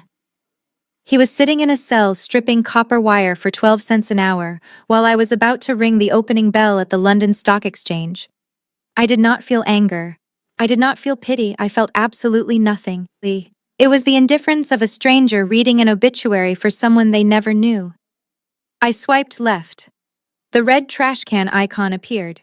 I tapped it once. Message deleted. I placed the phone face down on the table, leaving the ghost of my past in the digital void where he belonged. I looked up and saw my team waiting for me. They had left a space in the very center of the group. I walked into the frame. I did not stand on the edge holding the purses. I did not shrink to make someone else look taller. I stepped into the middle of the shot, chin up, shoulders back. "Everyone say money on three," the photographer shouted. I smiled. It was a real smile. 1, 2, 3. The flash went off, capturing the moment perfectly. The woman in the photo was not a victim, and she was certainly not a side character. She was the main event. The end. The saga of Audrey and Grant Vance offers a brutal yet necessary masterclass on the true nature of power. On the surface, Grant appeared to hold all the cards: the CEO title, the family legacy, and the social influence. However, his catastrophic downfall illustrates a timeless truth: status without substance is a liability waiting to explode. Grant made the fatal mistake of confusing visibility with value. He believed that because he was the face of the company, he was its heart. He undervalued Audrey's quiet technical labor, the compliance checks, the tax filings, the risk assessments, viewing it as administrative clutter rather than the structural foundation of his freedom. The lesson here is that we often ignore the invisible work that keeps our lives running until it stops. Furthermore, the story proves that whoever controls the details controls the outcome. While Grant played to the gallery of public opinion with emotional outbursts and victimhood, Audrey played to the court of law with forensic facts. She demonstrates that in any high-stakes conflict, the person who reacts emotionally usually loses, while the person who responds strategically wins. Audrey didn't need to scream because her spreadsheet screamed for her. She proves that financial literacy is not just a professional skill, it is the ultimate weapon of self-defense. Ultimately, this is a warning against the arrogance of ignorance. Grant built a glass house on a foundation of lies and corruption, then foolishly threw stones at the only person holding it up. True power isn't about demanding respect. It's about being so undeniably competent that when you walk away, the entire structure collapses behind you. Don't be the figurehead of your own life, be the architect. Master the details, know your worth, and ensure that your competence is the one asset no one can ever seize.